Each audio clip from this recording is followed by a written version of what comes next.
All right, we live. Yo, what's happening on the Dog Pound? We got a Ah, good show on tonight. We got Scully's coming on first, then we're going to have Ronnie Shields, yes, and we're going to cap it off with Lamon Brewster. So, absolutely. welcome to our first live stream with live guests. Yeah. Scully, you just got out of the bubble, man, and are you back home now? Yes, sir. Yeah, I'm home and just got out of the gym a little while ago. Waiting here. Better be of his fighting in December. So I don't know if I'm going to be able to go or not. Just waiting to hear. Uh, are you talking about he's going to be fighting up in Canada, or is he going to be coming down No, here? I think he's going to be fighting in Russia. Mm. Oh, okay. Well, hey, And you got a passport. I know all you. As a matter of fact, Canine, we might want to get some of them miles that Scully got, man. You know. Exactly. yeah. Hey, But that's you know what. what? I don't think Americans are allowed to go. As of right now, we're not allowed to go to Russia. Wow. Hey, Yeah. Russia's supposedly the only place that's worse than we are. So Wow. we might not Yeah. want to go there anyway. Right. Right. Right. Exactly. Yeah. Yeah. But Scully, with all the restrictions up in Canada, how did he get to go to Russia? Um, he's been there. Arthur's been in Russia for about 2 months right now.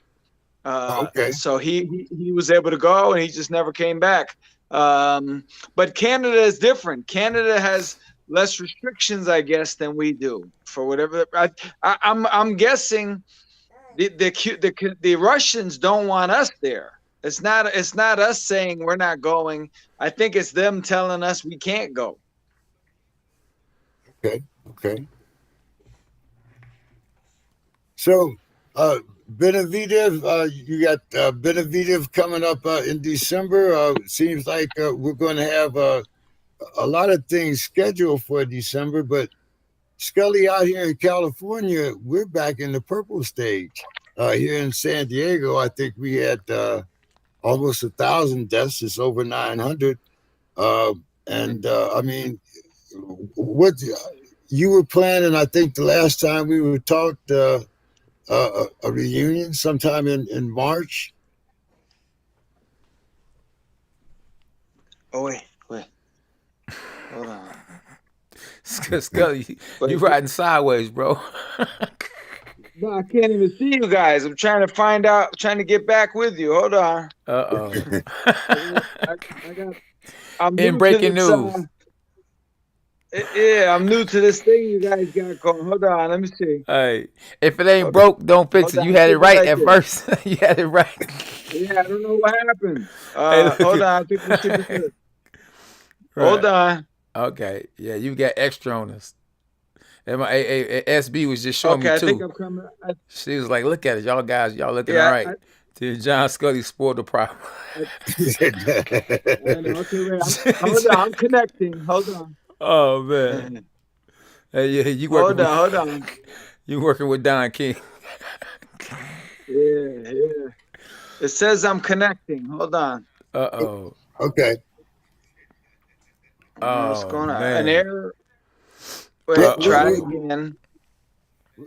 we can hear you Hold anyway. on. Yeah, I can hear you fine, but I'm trying to get back into the thing here, and it's not letting me. Let me see. It says I'm connecting, but I'll keep working. Let's just keep talking, but I'll work on it on my end. Okay. Okay, so as I was saying, Scully, what are you uh, what were the restrictions, or what made it work with Arthur going to Russia, but you not being able to go? And I mean, with the new, what's the prospect with the new weight class? Ah, man, this new what's it? It's and they named it after a kid, I guess. Yeah. Yeah, I don't even know the name. Bridger. His name's Bridger. Bridger, right. Bridger. I mean, if they could have maybe raised the cruiserweight limit to 210 or something, 215, and just keep keep it cruiserweight and heavyweight, something like that. I don't know. Yeah. I mean, it's just in the name. I mean, look, all due respect to the kid, but it's kind of ridiculous. I mean, the WBC, I don't know what they're doing. Like, they're just, I don't know if they're losing their minds, but every opportunity to get a belt they've done, like they're giving Roy and Mike Tyson a belt. Yes. The lifetime belt, or it's just like it's almost a comedy show. I don't understand it at all. I'm not a fan of it. It's gotten to be where it's almost like funny. It's almost like supposed to be a joke or something. Man, you ain't lying. Yeah, that's real talk. Real talk. Yep. Yes, I agree with you. Hey, Scully, I agree with you 100%. If it ain't broke, don't fix it. It's been this way for 100 million years. We done had the cruiserweight and heavyweight. Now we gonna all of a sudden put a cross in between all that and call it something else. It's already boxing. And it's emotional. They did it because of the kid. Yeah. If it was somebody else, it would have been somebody else. It's just an emotional thing. Absolutely. But like I say, the number of belts they're giving out is just insane. And they do it with amateurs now. Now they have amateurs getting belts. Exactly. I feel like Scully. Yeah, Scully. Not trying to cut you off, but I feel like they should have just made him a belt and gave him and his family a belt and probably raised some money. I think they would do better if you raised some money versus just coming up with a weight class and making his name a part of the weight class. Donate some money to him. Come up with a scholarship for his kids or whatever. His kids, right? Or his family. Yeah. Right. 100%. Look at you do things emotionally like this, and 10 years from now, they're going to be like, what did we do? Like, we named it after this kid. I mean, it's kind of ridiculous, Man, you can't do things out of emotion like that. Yeah. But guys, this has been par for the course with them. Yeah. Didn't we try this before with the heavyweight division, though? We had the regular heavyweights, and then we had the super heavyweight if you weighed over 220 or 240, something like that. Haven't we tried this before? Man, maybe, was that in 1922? That was before my time. You reaching? Yeah, I remember that. They talked about it. Okay. But and like calling it super heavyweight, it's just amateurish. Right. I mean, you're not gonna ruin the name. I mean, Muhammad Ali was heavyweight champ. Joe Louis, Mike Tyson were heavyweight champions. Yes. You can't have something above them. Exactly. Facts. If you gonna come up with that weight, no, go ahead. Didn't they try that though? Didn't they try that though, Scully? After they had the big guys after I think it was after when George Foreman and those guys came in. Didn't they want to make another weight class for those guys that weighed like over 240 or something? I mean, I know a few years ago they had talked about it, but it never came. Right.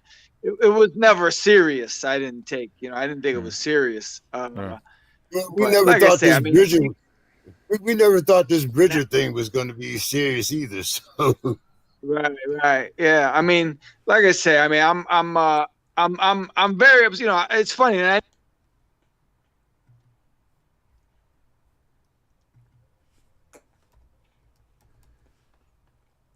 What happened with Scully?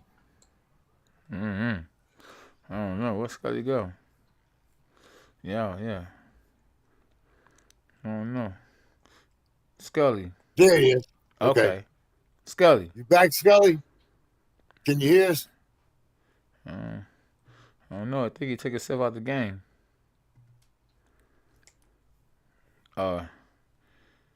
He knocked himself out the box. So yeah, we have some technical difficulties with his computer, I guess.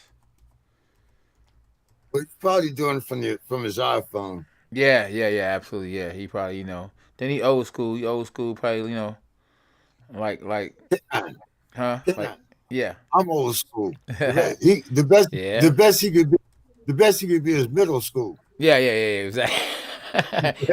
Or elementary, right? He'd be elementary. He elementary right now. Yeah. You elementary school. Yeah. Because you're the youngest. Okay. Right. That's true. Yeah. But no, you know what? But like going back to the point y'all were making though is yeah. Going back, I wanna we wanna thank Vino Films, man, for the for the donation. So yeah, appreciate you for the donation, man. You know, I think this is the first donation we done got that me and JK done got in the dog pound. So we definitely appreciate him, right, JK? Sir, yes, sir. Make sure that you tune to us every Tuesday night. It's right there scrolling on the bottom of the screen. 9 o'clock Eastern, 6 p.m. Pacific.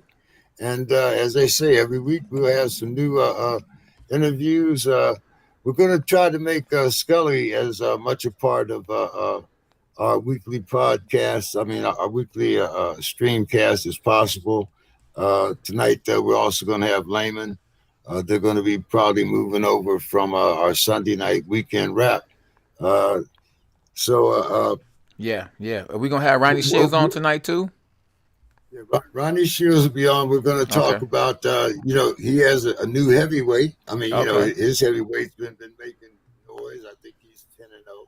Yeah. And if you watched his cruiserweight Yeah. guy, he disposed of Joe Jones pretty quickly Yeah. on the undercard of Mm-hmm. the Crawford fight. Yeah. So, Yeah. Okay, Absolutely. and So while we're waiting for Scully to get back, or hoping yeah. that Scully can get back, what Yeah. did you think about the Crawford fight? Yeah. Uh, Right. because I'm telling you, Yeah. I'm a little upset. Okay. Okay, All right. you know, I I I went to prison for taking less money than that. You know what I'm saying? You Oh know, my goodness. Yeah. I mean, Yeah. hey, and I considered myself a pretty good thief back in the day. You know what I'm Yeah. saying? You walk in the Yeah. bank, make your Yeah. withdrawal. Yeah. Hey, Yeah. I, I don't know too many banks that have $2 million hanging, sitting around, and Man. much, Right. much less for me to be able to take it and go back to England. I Yeah. mean, come on Yeah. now, what's up? Yeah. Yeah. Hey man, listen, Carol Brook. Hey, Carol Brook, yeah, he definitely stole money, but I don't think he did it with a gun. I think he really went out there and tried. He really tried his best. He tried his best, and his best wasn't enough. I'm looking at it as a fighter. You know, I've been in there. I've been hurt going into training camps.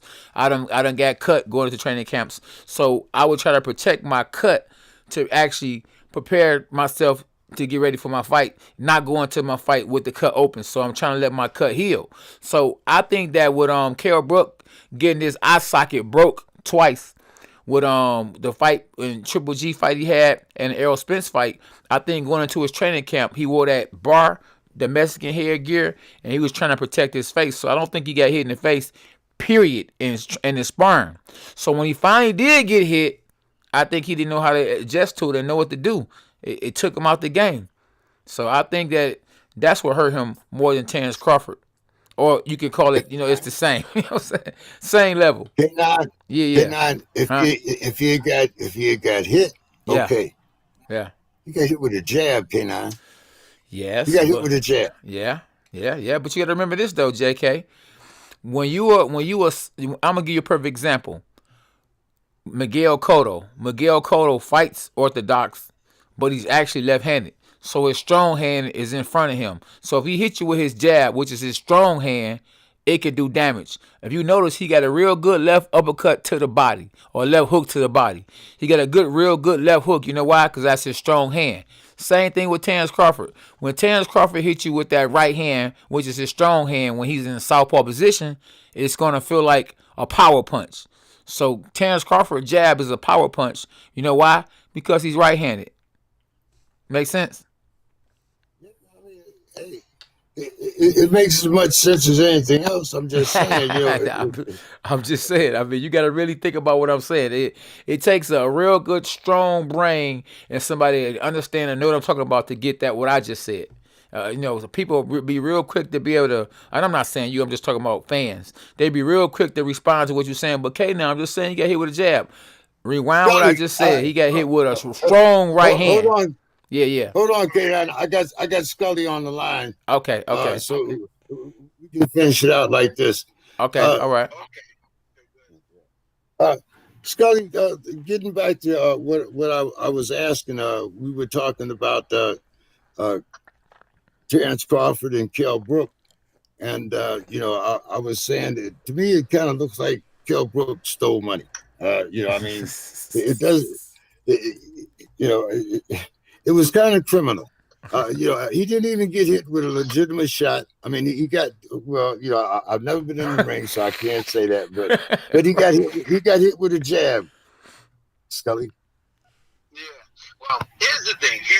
I always give the fighter the benefit of the doubt, unless for me it's really obvious that something bad happened. But sometimes one thing I've learned as a fighter, I'll say this much: the punches don't have to look big to be big.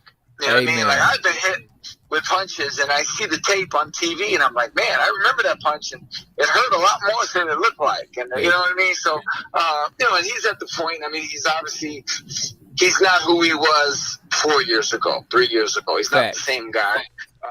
He's in with a phenomenal talent. But by the same token, I mean, he's at the point in his life where he can't say no to the opportunity and the money that comes with it. So I couldn't necessarily blame him for that. So I don't know. Only he knows in his mind and his heart what it was. It could have been something that maybe 3 years ago he would have sucked it up.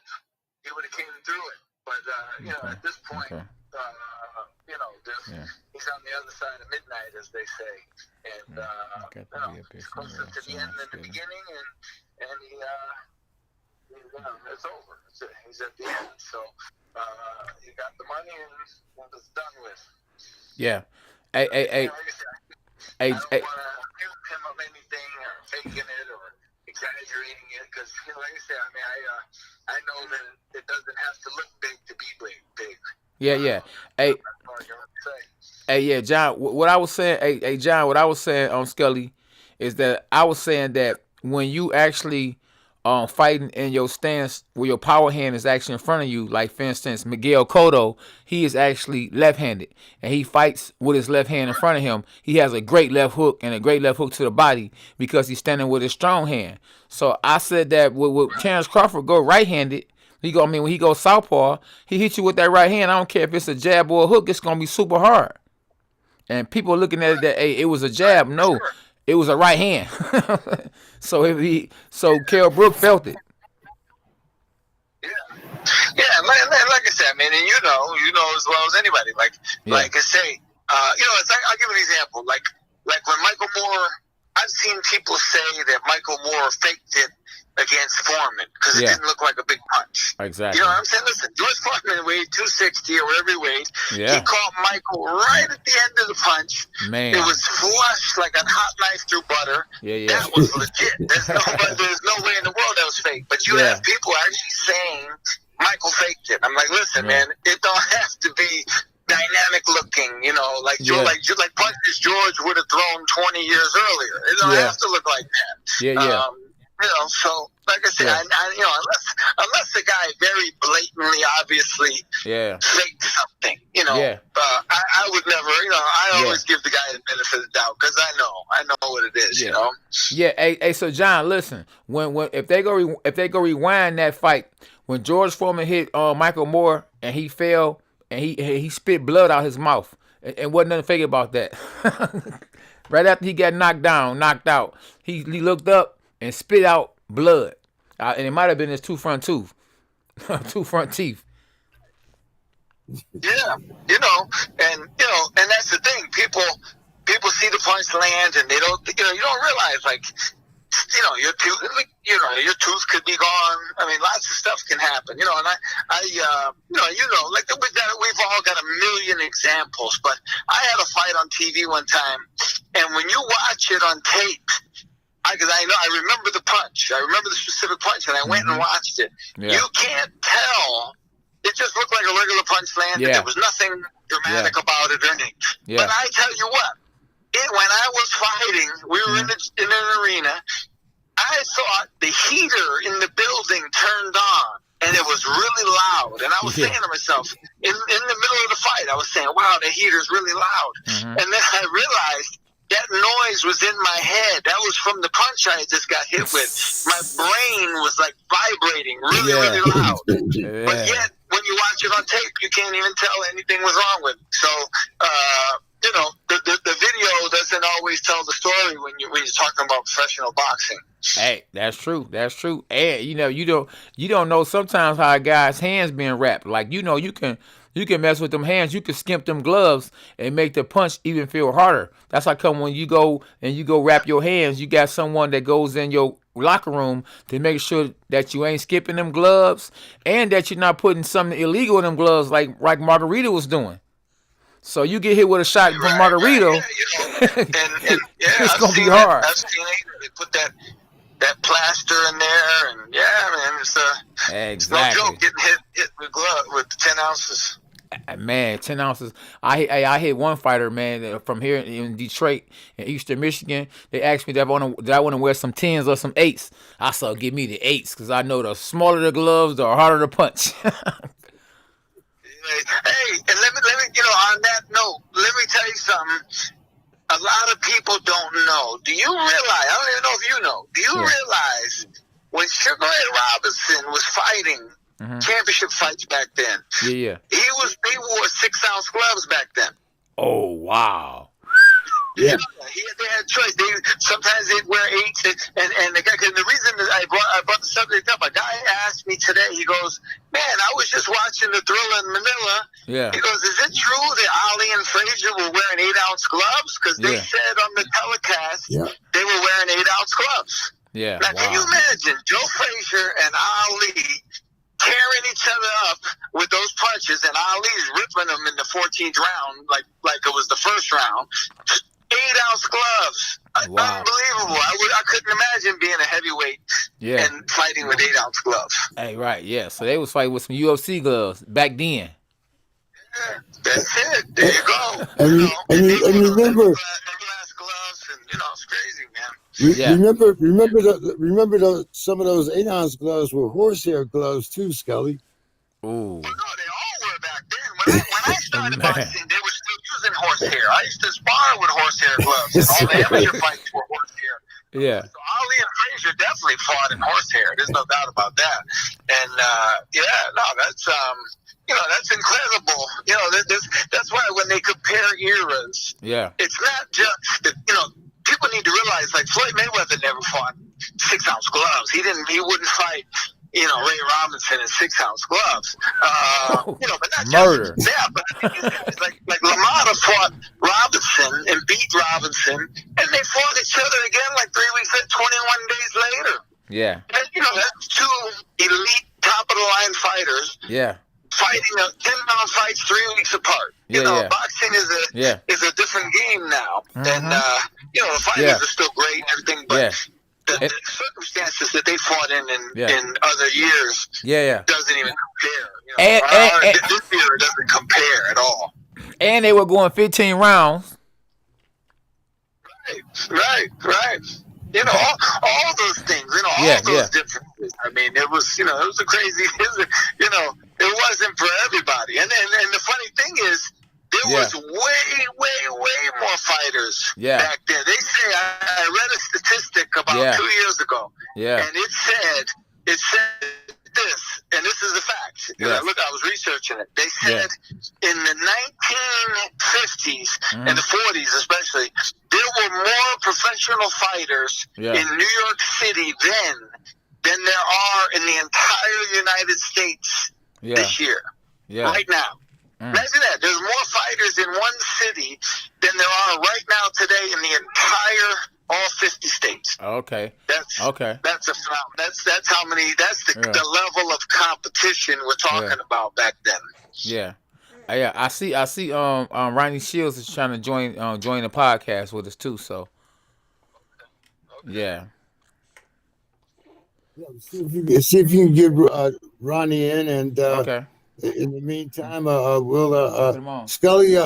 What's going on with your reunion? March 5th. Was it March 5th? Yeah, we're doing it in at Justin Fortune's gym in Los Angeles, and Okay. you know, it's a goal, and I'm trying to get Lamon out there and Monto Griffin, and we've already got Alex Ramos and Paul Banke and Zach Padilla. We got all kinds of guys coming out. It's gonna be special. Yeah. All right. Well, hey, thank you so much, Scully, for joining us, and hopefully we'll get the kinks worked out as we go along. Yes. Hey, Give John. us, Yeah. I want John too to do me a favor and text me what is horsehair. Yeah. Okay, I'll explain it later. Okay. All right. Hey. Guys. All right, man. Appreciate all right, you. thanks a All lot. right. Yeah, all right. Yes, Okay. sir. All right. Hey, Ronnie, what's up, Ron? You all right? Okay, I think Ron's on mute. He's on mute. You got to unmute Ron. Okay, we go. Yeah, definitely. We on it. Okay. Can you hear us, Ronnie? Okay, he can hear us, but we can't hear him. Okay, we working on it now. Let me see. We about to see what we could do. You want to see what Ronnie got to say? Let me see. Okay, hello, Ronnie. Okay. All right. Hold on. Time you look up, Ronnie then went to a new country. He Yeah. done found a new fighter. You know, he Yeah. got more foreign fighters than Houston, man. I don't know. Well, what's up, Ronnie? Okay. We still. Well, we y'all still. done went everywhere with this one. Yeah, we trying. Okay. Okay, hold on. We got the fans. The fans are actually tapping in too, so that's a good thing. Okay. So at least we should be able to hear Ronnie anyway. Can we hear? Hey, Ronnie, say something. Ronnie's been talking all the time.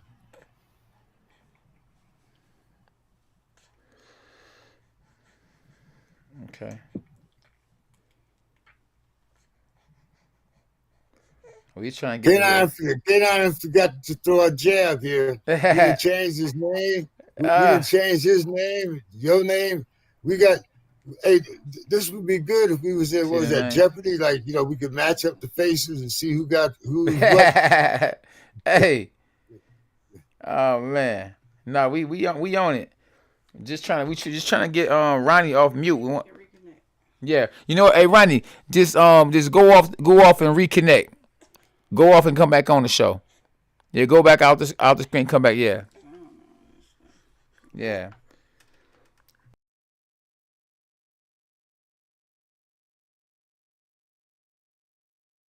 I guess everybody's muted now but me. No, I can hear you. We can hear you. Okay. Yeah, I can hear you. Well, y'all get Ronnie on and take me off. We got a guest on. Y'all can see me anytime. Yeah. We just trying to make sure Ronnie. We all gonna be on here. I'm just trying to get Ronnie off mute.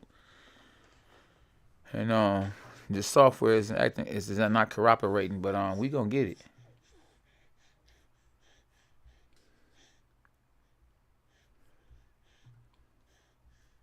Okay. What about now? Can you hear me? Yeah, we can hear you now, Ronnie. Okay. Yeah, I can't hear K9 now. There you go. Can you hear me now? Okay, I can hear you. Okay, good. We on. There we go. All right. Now musical chairs. We good now. Yeah. we in the building, baby. Hard work, dedication. Yeah. So Ronnie, I was saying, man, like Pop ain't the only one that travels to all the different countries to get his players. What's up, man? You got 2 Nigerians, you got a couple Eastern Europeans. I mean, do you need an interpreter to talk to these guys? And spell their names. No, I'm good, man. Actually, I only have one Nigerian. Okay. What's your heavyweight? No, I don't have the heavyweight no more. Oh yeah, that's the Okay. yeah. Oh yeah, I remember that. Hey, but Yeah. you had him ready for that one guy. That was like something that people watch to this day, man. Where he came in the ring, was about to fight the guy, and the guy Yeah. got scared and took the gloves off and got out the ring. What was you thinking when Yeah. he did that? The first time I ever seen something like that. Been in this Oh, game a long time. It right. was really crazy. Yeah, And I never seen nothing like that before. yeah, It was yeah. crazy. Yeah, we gonna give you credit for that one. Instead of giving the fighter the credit, since you ain't training him no more, we gonna say it's you. They said, man, we fighting Ronnie Shields. Let's just get up out of here. Right. Yeah. Hey, James King, let me ask Ronnie a question. I didn't even know this was some years ago. When I fought against Charlo, you trained Charlo. What did you Yes. see in me that you wanted to fight me so bad? Because y'all was like, oh man, we get K9. Oh man, easy work. And he 47 Nah. years old. We want that strap. Why Well, y'all want me so bad? But you got to remember, I think Jamal, he was the mandatory. Yeah, he was. He was, Yeah, he he was was. the mandatory. Yeah. So, Yeah. but I told him it was gonna be a tough fight Okay. because I knew I've been watching you for a long time, Yeah. Yeah. and I told him, he just, he was more excited Yeah. about fight for his first world title, Yeah. and I told him, I say, man, you can't make mistakes. I say that's the one thing you can do with K9 is make mistakes. Yeah. I say you definitely have to be on your A game. Yeah, definitely. Yep. I remember y'all took the belt in the dressing room, and my wife can't get the belt back because I think Jamal Yeah. was his first title. He was trying to take it home. Yeah. He did. Yes, sir. Right, you get your own belt, bro. Give me my trophy back. Right. That's Hey, right. look, did you listen? I mean, now, I don't know if you won a world title or not, but you probably should have knew. Like, man, come on, that's K9 belt. No, yeah, he just wanted to take it in the back, take pictures. Yeah, I got you. Yeah, absolutely. Hey, absolutely. So now now with Canelo actually leaving Golden Boy, do you think it's a better chance that he will actually sign with PBC and actually finally fight Charlo? Well, I don't know. He just signed today to fight Callum Smith. Yeah. So, and it's going to be on the zone. Okay. So, but Wow. he did a one fight deal with Ed Aaron. Okay. So, Okay. Wow. but he, his trainer manager said that just a couple of days ago Yeah. that definitely they want to fight Charlo in Good. 2021. Oh, They that's just wanna- good. They just want to have a fight this year. Yeah. So they fighting December 19th Okay. against Callum Smith. Okay. And, definitely next year, they said they're interested in fighting us. Oh, that's So, good. So we're really excited about that. Yeah. I like the fact, or I love the fact that Charlo, Jamal Charlo is loyal to you. You have you had his brother Jamal Charlo, the Yes. Charlo brothers. Jamal, he whatever reason he decided to move on, but Jamal said I'm sticking to stand. You had the heavyweight, he decided to move on with whatever he did, but Jamal has been loyal and he's been there. I mean, how's that relationship with you and him? It's a great relationship. It is a great relationship. Yeah. We get along well. Okay. He knows I got his back I got you. 100%. Yeah. And, and in turn, he has my back. Yeah. So, we have to work together. Mhm. So, it's a working relationship. Yeah. You know? Yeah. And that's what it is. That's what Yeah. the boxing business is all about. Absolutely. He Absolutely. knows I've seen everything Yeah. there is to see. Yeah. Nobody can show me nothing different. Yeah. So, and he takes advantage of it. Absolutely. Let me ask you one more question, James, before you take over. I know James, he's itching to take over. The fight when Laura used to spar with the Charlo brothers. When they Yes. when they all were with you. Right. When Jamel actually moved on, got a new trainer or whatever, and Laura, you had Laura. How did Jamal feel about you telling Laura or Laura wanting to fight his brother? And what did you have to say about that? Hey, man, I tell him, look, this is a business. You move on, that's it. I mean, I don't care. If I got somebody that's the same weight and ready to fight, then it's gonna be a fight. Absolutely. You know, I mean, this is a business, man. Yeah. You know, I can't worry about, you know, that, you know, I mean, he moved on. So Yeah. once you move on, it's fair game. Okay. One more question, James. I know I said one more, but one more for sure. Now, Jamel and Jamal, I believe, now, this is just my opinion, you know what I mean? And you can tell me if I'm right or wrong. I believe that Jamal is actually the stronger fighter, the stronger twin. And his style is more suitable, and I believe that you had him doing the right things. I think Jamal is more of the puncher, and Jamel is really more of the boxer. I think Jamel wanted to be the puncher like his brother, and I think you felt that that wasn't him, and you wanted to keep him as a boxer, which I believe he's more of a boxer than the actual puncher. Absolutely. And, you know, and that was one of the things that we kind of had disagreements about. You know, and I mean, just all you gotta do is look at them, put them side by side. They twins, they look alike, but look at the body difference between both of them, and you can see that. I mean, just look in the fights, though. Yeah. You know, I mean, even in the fights, you know, look, Jamel, at some point, yeah, any fighter can hit you and hurt you. I mean, but, you know, he's not a one-punch knockout kind of guy. And I still tell him that every time I see him to this day. You know, yeah, you go get knockouts, but you're not going to hit guys with one punch and they're going to go. That's just not going to happen.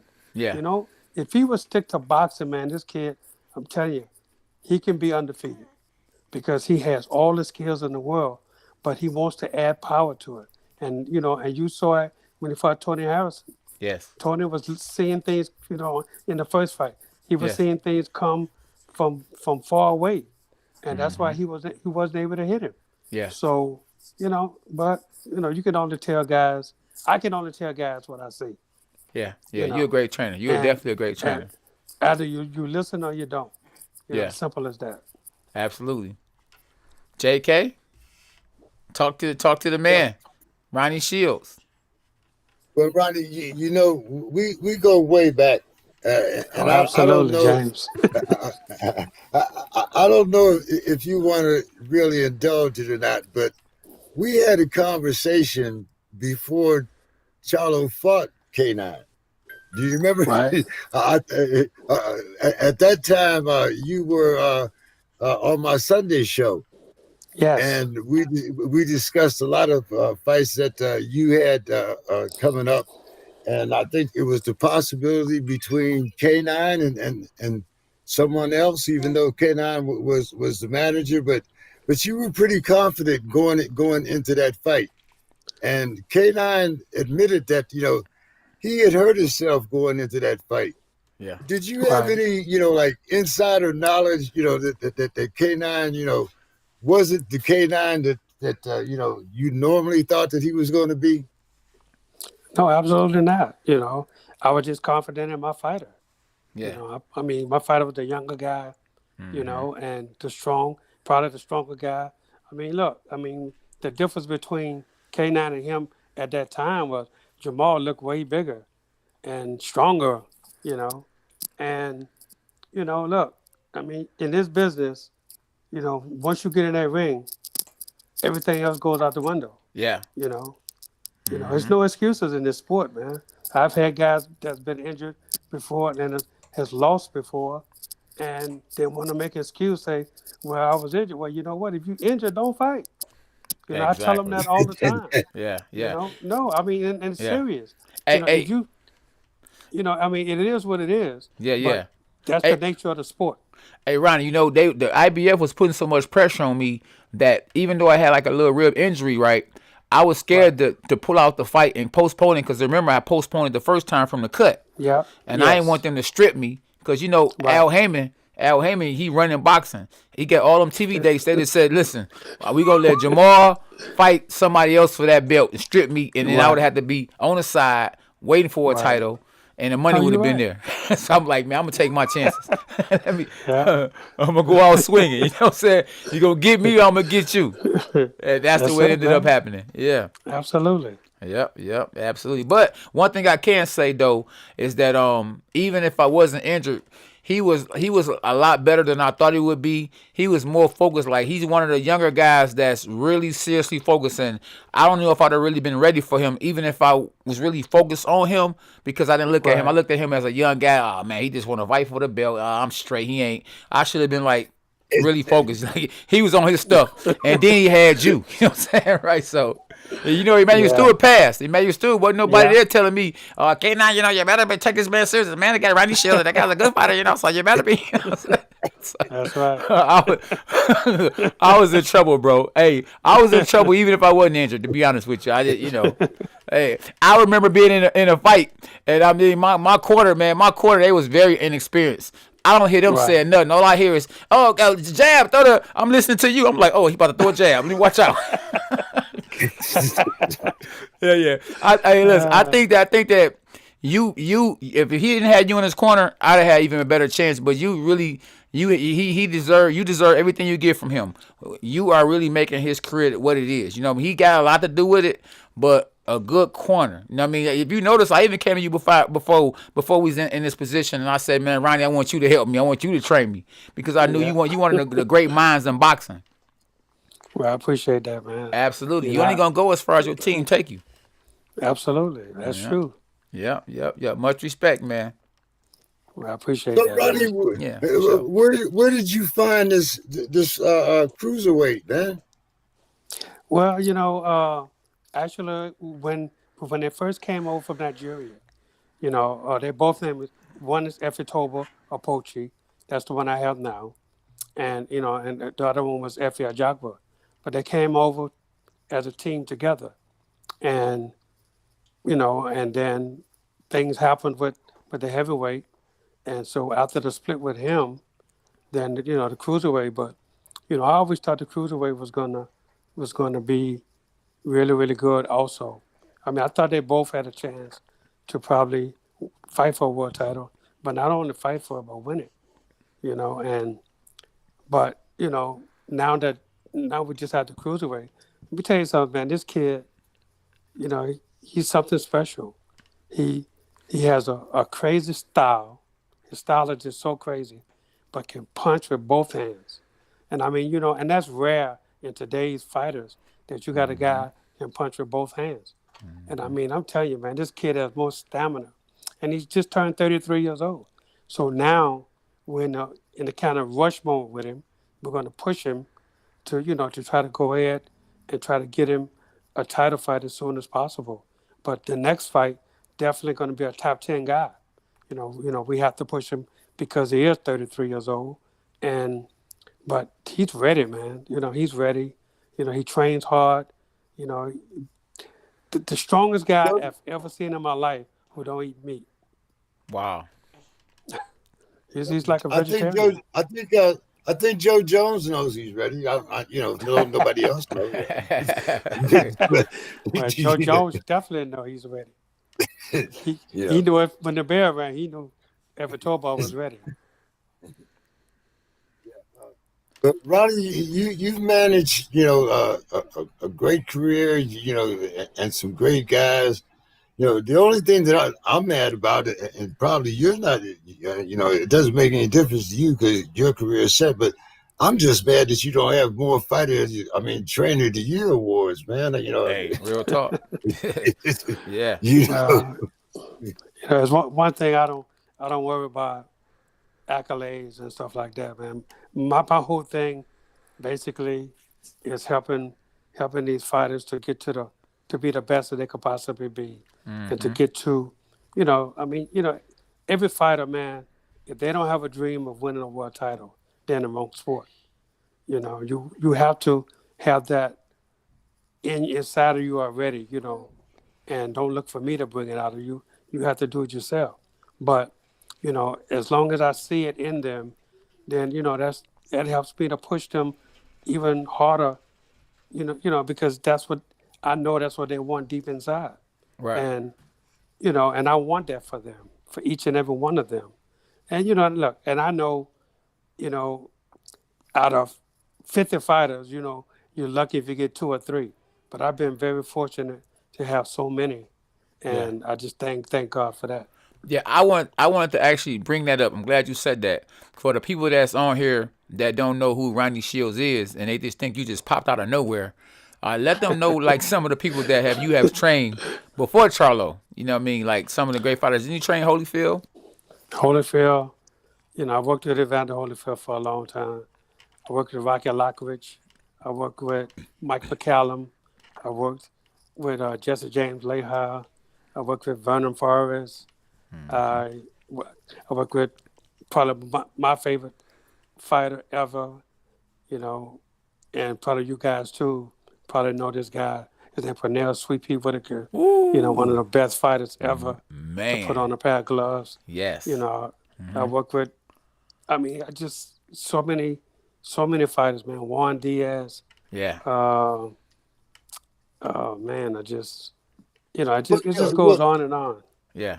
K9, Ronnie wasn't no slouch either. You talk about you only had 10 bouts as an amateur. Yeah. Yeah. Hey, if y'all had been the same weight class, you might have got, Man, what you know about Ronnie? What you know about Ronnie? Tell me some of the things he did in the amateur days. We're gonna see. We're gonna pick James his brain since James is 70-something years old. Okay, what you know about Ronnie? How many amateur fights he had? I don't know how many amateur fights he had, but I can tell you that. Hey, I can tell you this. Okay. I can tell you that he had more victories than you had fights. Oh, look. So he team Charlo. You already see. Everybody look. See, they kick a man when you down. I had 263 amateur fights. Woo! I won three national Golden Glove titles and one national Junior Olympic title. Wow, that's incredible. I would have never thought you had that many amateur fights. You said say that one more time. You had how many amateur fights again? I had 263. And what did you win again? I lost 20. I won three national Golden Glove titles. Wow. And one national Junior Olympic title. Wow. And that was in what year was that? I won the national Junior Olympics in 73. Oh yeah. No, let me see. No, I won it in 74. Yeah. 1974, I won the National Junior Olympics. Then in 1975 and 1976, I won the National Golden Gloves. Oh. And then in 1978, I won the National Golden Gloves again. Oh yeah. So you talking about in the times when everybody and their cousin and daddy can fight. Absolutely. So if you won a national, Ray Leonard was there. Exactly. Ray Leonard was there. Oh man. Tommy Hearns was there. I fought Tommy Hearns twice. We split 1-1. Wow. With Tommy Hearns. I fought Sugar Ray Leonard. Yeah. I lost to Ray. In the semifinals of the Olympic trials. Oh man, so I need a gun to beat you and Charlo then. Hey, you done told me some stuff. Listen, man, you remind me of the Belly movie. You know on Belly, when my man he was smoking ox and smoking weed, and then he looked up and said, "Oh man, here they come." Man, wow, that's very, very impressive. That's very impressive, man. And you low key, you wouldn't even ever think that because you so humble, you quiet, you low key. I wouldn't even knew that, man. Oh yeah, man. Yeah, you a bad man, boy. Yeah, I never knew that. I know you was a great trainer. I saw you in the corner with Holyfield and everybody else, but then I didn't know you did all that in your amateur career. Wow. Oh yeah, I had a great amateur career. I see, man. 200. Do you think now in these days? Do you think having all those amateur careers can hurt a fighter or help a fighter in these days, or it need to be managed? Well, I think it can help. I think it don't do nothing but to help you. Okay. Especially I know it helped me because I traveled all over the world, man. We on the USA team. Yeah. We went all over the world to fight the Russians, the Polish. Yeah. I mean, everybody. Yeah. And that don't do nothing but help you because that's styles that you hardly ever see, in the United States. So when you turn professional, all of a sudden that style comes back to you, and it don't look so awkward to you because you've been through it, you've seen it, and those guys do have different styles. Who's your trainer? Oh man, I had a couple amateur trainers, but I don't think you would know either. Well, you probably knew one of them. Okay. His name was Al Potato Pie Bozen. Yeah, I know Boza. Yeah. Yeah. Okay. Yeah, Okay. he was one of my trainers, and I had another, but my amateur trainer that I first started with, that's from my hometown. You probably never heard of this guy. His name is Rivers Romero, and he was one of this guy taught me everything that I Okay. need to know in amateur boxing, Okay. and and we still friends to this day. Yeah. Okay. Okay. Ronnie, Ronnie, you came up when the Kronk Boys was big. What did you think the first time you had to go up against one of the Kronk fighters as an amateur? But the first amateur fight, the first Kong fighter I went up against was Tommy Hearns. Yeah. I fought him in the national AAUs, and the first time we fought, I beat him. I beat him in the national Wow. AAUs, and these guys they had never seen me before, so they didn't know anything about me. Okay. But I knew about them, but they didn't know anything about me. Yeah. So I was able to see them guys fight, and I knew Okay. how they fought. Especially Tommy Hearns. Okay. At the time. Yeah. And when I fought Tommy, my coach told me, soon as the bell ring, jump right on top of him. Mm-hmm. Don't give him no room. Yeah. Yeah. And I did, and I beat him. Yeah. Nah. And go ahead. No, I was gonna say Ronnie. We talk about Tommy Hearns. So Oh yeah. Tommy Hearns wasn't the same fighter in the amateurs as he was No. in the pros. He wasn't. He was Oh different. boy, he was He different. was trust me. Yeah. He was Nah. so different. Yeah. But I'm talking about 15, 16 years old. Oh you yeah, know? yeah. But Now he was still tall and lanky. Yeah. He could still punch. he still can He was punch. still Yeah. knocking people out. Yeah. Yeah. He was Yeah. still Yeah. knocking people out in amateurs. Mhm. So, but again, my coach told me just jump right on top of it. Yeah. Don't give him no room. Yeah. And I did that, And the second time we fought, I fought him in Hawaii Yeah. in the national AAUs, and we had, but I was already cut. I Oh, had you. cut already. Okay. Okay. And and we didn't have to wear headgears, but they made me wear headgear because I had a cut. Yeah. So, but before we headbutted, and the cut just split wide open, and so Oh. they wouldn't let me continue in the Oh. second round. So So they gave him the fight because of that. It wasn't no decision. no, in the amateurs, it is what it is in amateurs. They I don't. got you. There's no. You go to the scorecards and nothing like that. You can't fight. Yeah. That's Yeah. it. Was So that your fighter that fought where the guy got head bunted? Was that your fighter just fought over the weekend on a Terrence Crawford No. card? Oh, did you No, see that no. fight though? The guy got head bunted, yeah, I man. saw that. That was But crazy, wasn't it? I didn't see a headbutt though. I see. That was a jab, wasn't it? Yeah, it was a jab. It was a jab. It was a jab. But they showed a picture later though that they did headbutt, Yeah. but it wasn't at the time that the referee said. Yeah. It was I think it was a different round, Yeah. but still, I think at the beginning the guy was eating jabs like crazy, Yeah, he and was. I think that's what started it. Yes. But it could have been the Yeah. headbutt that I saw a picture of. Yeah. But I saw more jabs closing that eye than anything.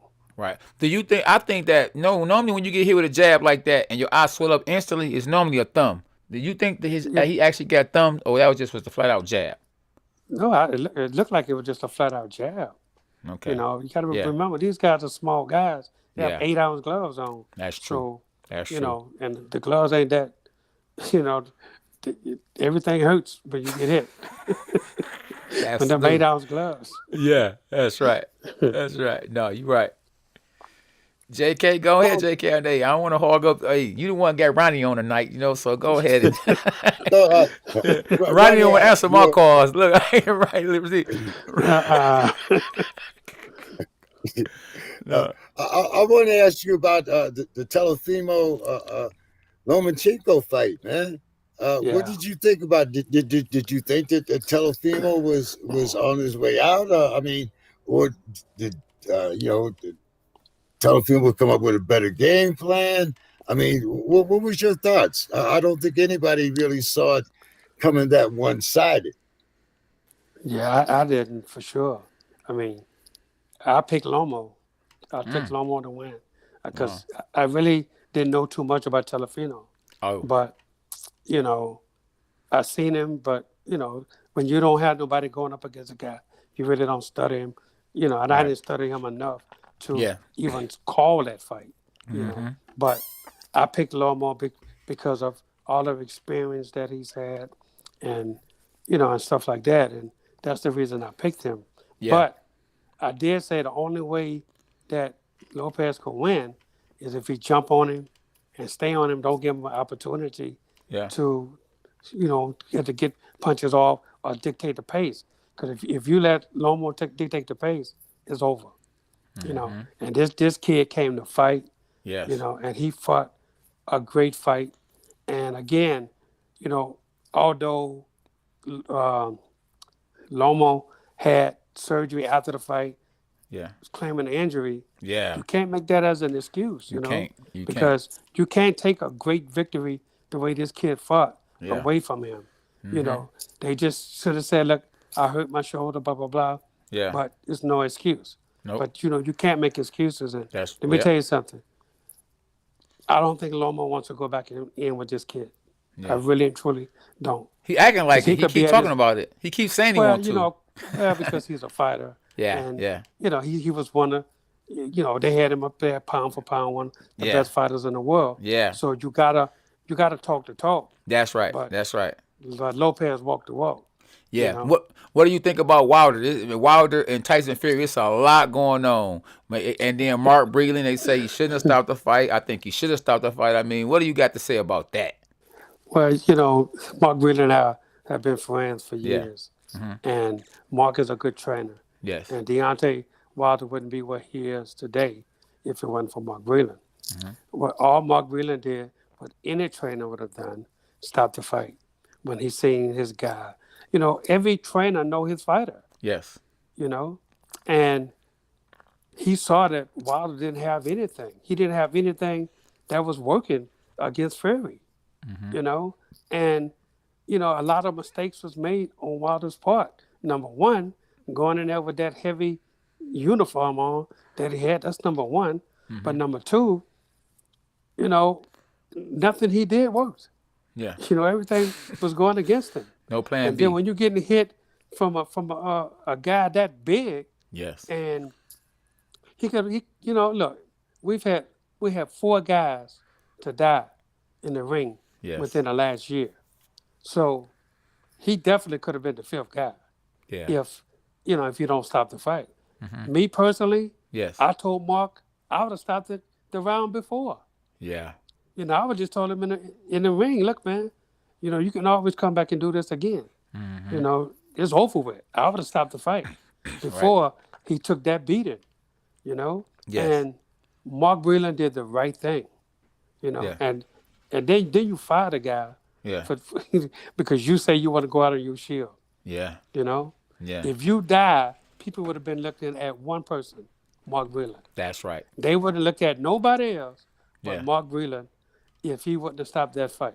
And the thing about it is Mark, with his accolades, Yes. he's been, one of the best amateur fighters ever, plus a 2-time world champion. He's been there, he's done that, Yes. he's seen everything. Yes. And then helping you to be the heavyweight champion of the world. Yes. And when he see that you're in trouble, Yes. he did what he's supposed to do. You have to have a heart in this dangerous game. Yeah. And I mean, all Deontay got to do is go talk to Buddy McGirt right now. Buddy had a kid that just died not too long ago. Ask Buddy how he feel right now. That's all he got to go do. Talk to somebody that's been through it. Follow that link I sent you, and you'll come on live on our YouTube channel. Yeah. Yeah. Man, no.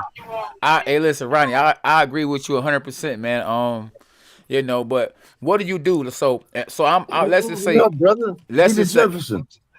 let's just say, Ronnie, that you my trainer, right? But I tell you, I Right. say, listen, and I'm paying you good money. I say, look, if the man catch me and I'm about to go, let me go. Do you still let me go? And think about the money that, that I'm paying you to say, let me go if I go? Or do you say, nah, man, it's more than money than me. I care about you, your family. I mean, what are you doing in a situation like that yourself? And I'm telling you, before the fight, if the man hurt me, Ronnie, do not throw the towel in. I'm gonna throw the towel in. Oh, okay. I'm gonna do the human thing.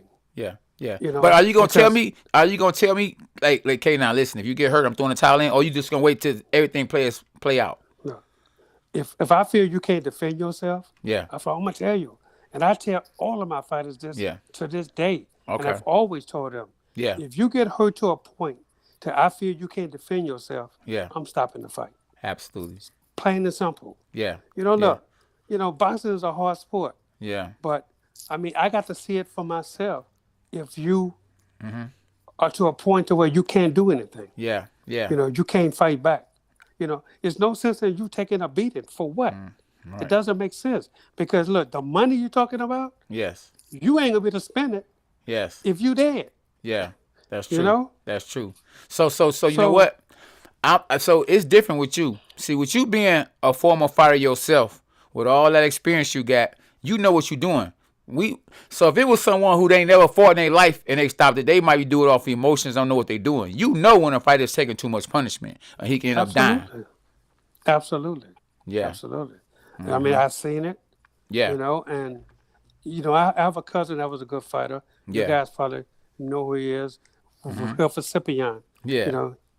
He's deceased now. But Yeah. I remember when he fought in New York and he hit this guy and knocked him out, and the guy died. Wow. It hurt him as the fighter. He never was the same after that. Man. He was so afraid to hit people, and because I guess there's something, that is hard for you to get over. You know, and I thank God I've never been in that position. But and look, every fighter is a warrior, and they all want to go out on their shield. Every fighter wants that. But if you getting hit too much, then that could be the last time you ever put on a pair of gloves. Yeah. Mark saved his career, and he's so unappreciative of that. Yeah. So, you know what? I really and truly, his career now, Yeah. I wouldn't care. Okay. I mean, for me, I wouldn't care. Yeah. Yeah. You gotta remember too, at the same time, you know who Mark Breland is. You know Mark Breland. He ain't gonna put nothing in his drink. Mark, if he on your side, he on your side. They say he put something in his drink. They said he came in the ring. He go ahead. But Yeah. it was something that Tyson Fury said when Wilder say Mark put something in his drink. Yeah. If Mark put something in his drink, why didn't they detect that in the drug test after the fight? Yeah. I got you. Absolutely. So yeah. So that means Wilder just making excuses. Yeah. Yeah. And, his excuses Yeah. are like Donald Trump saying that they cheated in the election. He won Same the thing. election. Yeah. Yeah. Same Yeah. thing. Yeah. Yeah. Same thing. It's no different. Yeah. Yeah. No merit whatsoever. Yeah. I know when I lost my very, very first fight, I didn't know what to do either. I didn't know. Hey, man, it was too many. It was 10 of them. It was 6 of them. Maybe he just, when you go from being the scariest man in boxing, because he was at that point in time 41-0 with 40 knockouts, to being human. Like, you know what I mean? I don't think he knew what to say, knew what to do. He was, he needed some spiritual help. He needed somebody to get in his ear and tell him, like, man, listen, it's okay. It's all right. You're going to be okay. Yeah. Look, you can always come back from a loss. Yes. You can always come back from that. You don't have to fire somebody on your team because you blame him for doing the right thing. Yeah. It don't make sense. Yeah. If Mark didn't care about him, hell, Mark would have just let him go and take that beating. Yeah, that's true. And he would have never been the same. I tell you, he would have never been the same. Good point. But, Good point. But it is what it is now. Yeah. There's nothing more that nobody can say. Yeah. Mark has moved on. Yeah. And he's happy, and so that's what it is now. Right. But do you think an actual punch could do that to Deontay Wilder's head? Like, side of his head is actually caved in. Oh, absolutely. Okay. Absolutely, man. You could, every time you get hit, your brain moves. Your brain scrambles. I got you. And that man is 6'9". Yes. And like almost 300 pounds. you Yes, know. a big boy. You know, I So sparred him that's before too. That boy is a big boy. yeah, he big. He's a big Hell boy. yeah. Yeah, Yes, he, he is. that was the first fighter I think that Wilder had to look up to. Yes, indeed. Absolutely. Yeah, And Deontay Hey, well, is no small guy himself. yeah, that's real talk. Yeah, thanks, Ronnie, man. Always glad to get you on the show. I know you be busy, man, and you always make time for me, man. I love that, man. I yes, appreciate you, brother. yeah. Appreciate you, So Ronnie. I appreciate you guys, yeah. man. Yeah. Keep doing your thing. Uh, one thing I got to ask you though, Ronnie, how are you able to keep your fighters clear of the virus when Houston seems have taken a little toll on the Texans? Well, to think about it, man, the good thing is, I got really good fighters that listen to, almost everything that us, the trainers, tell them. Mhm. Stay away from people, man. Mhm. Especially those that got families. Yes. You got young kids, and even young kids are starting to get this virus now. So, and the good thing is right now, we able to test every week, you know. So that really helps us a lot. And everybody in the gym is getting tested. So, and it just so happened like a week ago, one of my amateur kids, his girlfriend is in college and she got the virus. Wow. And he was with her like maybe a couple of days, and he called me and told me. So, and that's one thing we talk about every day almost, that something happens with a family member, a girlfriend, boyfriend, whatever, you know, call and say, hey man, I'm a little worried now that this happened. And the good thing about it, he was only with her for like a few minutes when she told him she wasn't feeling well. Okay. And she was in school, in Yeah. college. And so he said, I was only with her for just a little bit. I said, well, that's a good thing you called and said that, because he just took a test and after he was with her. Yeah. So, and his test came back negative, but she was positive. So I made him stay away for 10 days, quarantine, then go take another test to make sure he was okay. And, and today was the first day of him back in the gym, but with his test being negative. So, and, we do temperature checks, man, we sanitize the gym. Yeah. If you hit in the bag and as soon as you finish, boom, somebody's on that bag sanitizing it. We sanitize the ring, the floors. Yeah. Everything. We try to just stay as safe as possible and try to stay in our own little inner circle, because, it's just getting dangerous. And Texas, everything is blooming up in Texas right now. Yeah. Look, we had a fight in San Antonio a couple of weeks ago. They had fans. It wasn't, they had them spaced out pretty good, but still. And then look at Errol Spence getting ready to fight Danny Garcia December 5th. And they having fans in Cowboy Stadium. Yeah. And they're going to probably have about 10,000 people. But the the uh, the stadium holds about 60,000 or 70,000. Yeah. So you can imagine you could put 10,000 people comfortable in there. So that's going to be a good thing. Yeah. Yeah. I fought 2 weeks ago too, Ronnie. I fought in Florida. I saw that. Yeah, congratulations. Thank I you, saw bro. that. Right. I read about that, man. Yeah. Okay. Okay. Hey, word on the streets. I'm back in the game. So, Yeah. yeah, Yeah. that's good, man. That's Yeah, good for man. you. Absolutely. That's good. Thanks, man. Thanks. Appreciate it. Yeah. Appreciate it. Thanks a lot, Ronnie. Look forward to talking to you again, man. Any final thoughts you got for our audience? Anything you got coming up soon? I don't have anything planned just right now. Just about everybody has fought that's in the gym right now. We real busy. After for September, when Jamal he fought Derevyanchenko, you know, and so he's done for the rest of this year, Yeah. and everybody else too. We've had a couple fights before him. Everybody that's in the gym has had a fight, so everything is good right now. We just got our amateur guys coming up in Louisiana Yeah. in December. Yeah. Mm-hmm. To be for, I think they leave in December the 6th to go. I'm not going with them. I just, I can't do that. Not yet with the amateur guys yet. I'm not going. Although I am a registered coach with the USA Boxing, but I'm not going with them. I got some other people going with them, and they're going out there for a week. So, hopefully these guys, they know what to do. They know how to stay safe, and that's about it for the rest of the year, probably. All right, Ronnie. Well, thanks a lot, man. I will definitely be back in touch with you as soon as I see one of your fighters on the card, man. Yeah, yeah. Okay. Hey, Merry Just let Christmas. me If I don't know, talk man. to you before the end, and Same. someone said, thanks for having you on the show. So, people appreciate you coming on the show tonight too. Well, I thank you guys for having me, man. I really do. And anytime, just let me know. Okay. All right, All right, Ron. Ronnie. All Thanks, right. man. Take care. All right, baby. Yeah. Cheers.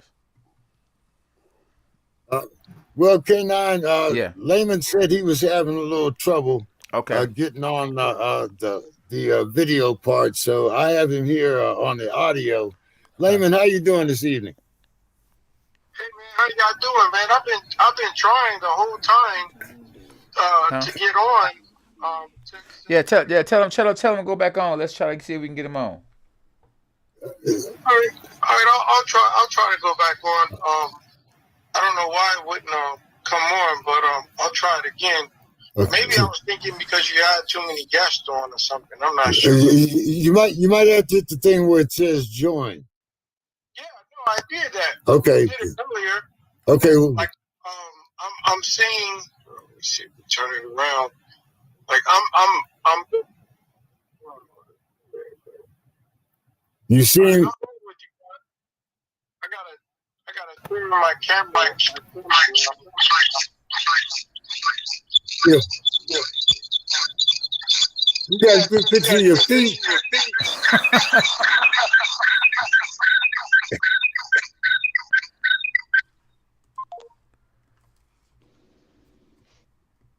Okay, he hung up with me. I think. Wait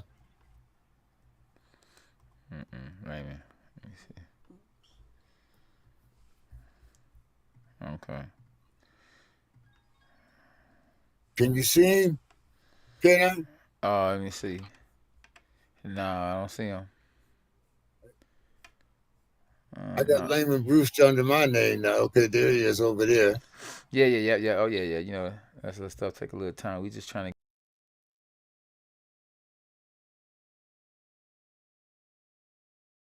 So yeah, that's on his end. Yeah, that's something that's happening on his end. Yeah. That's just something. Okay. All right.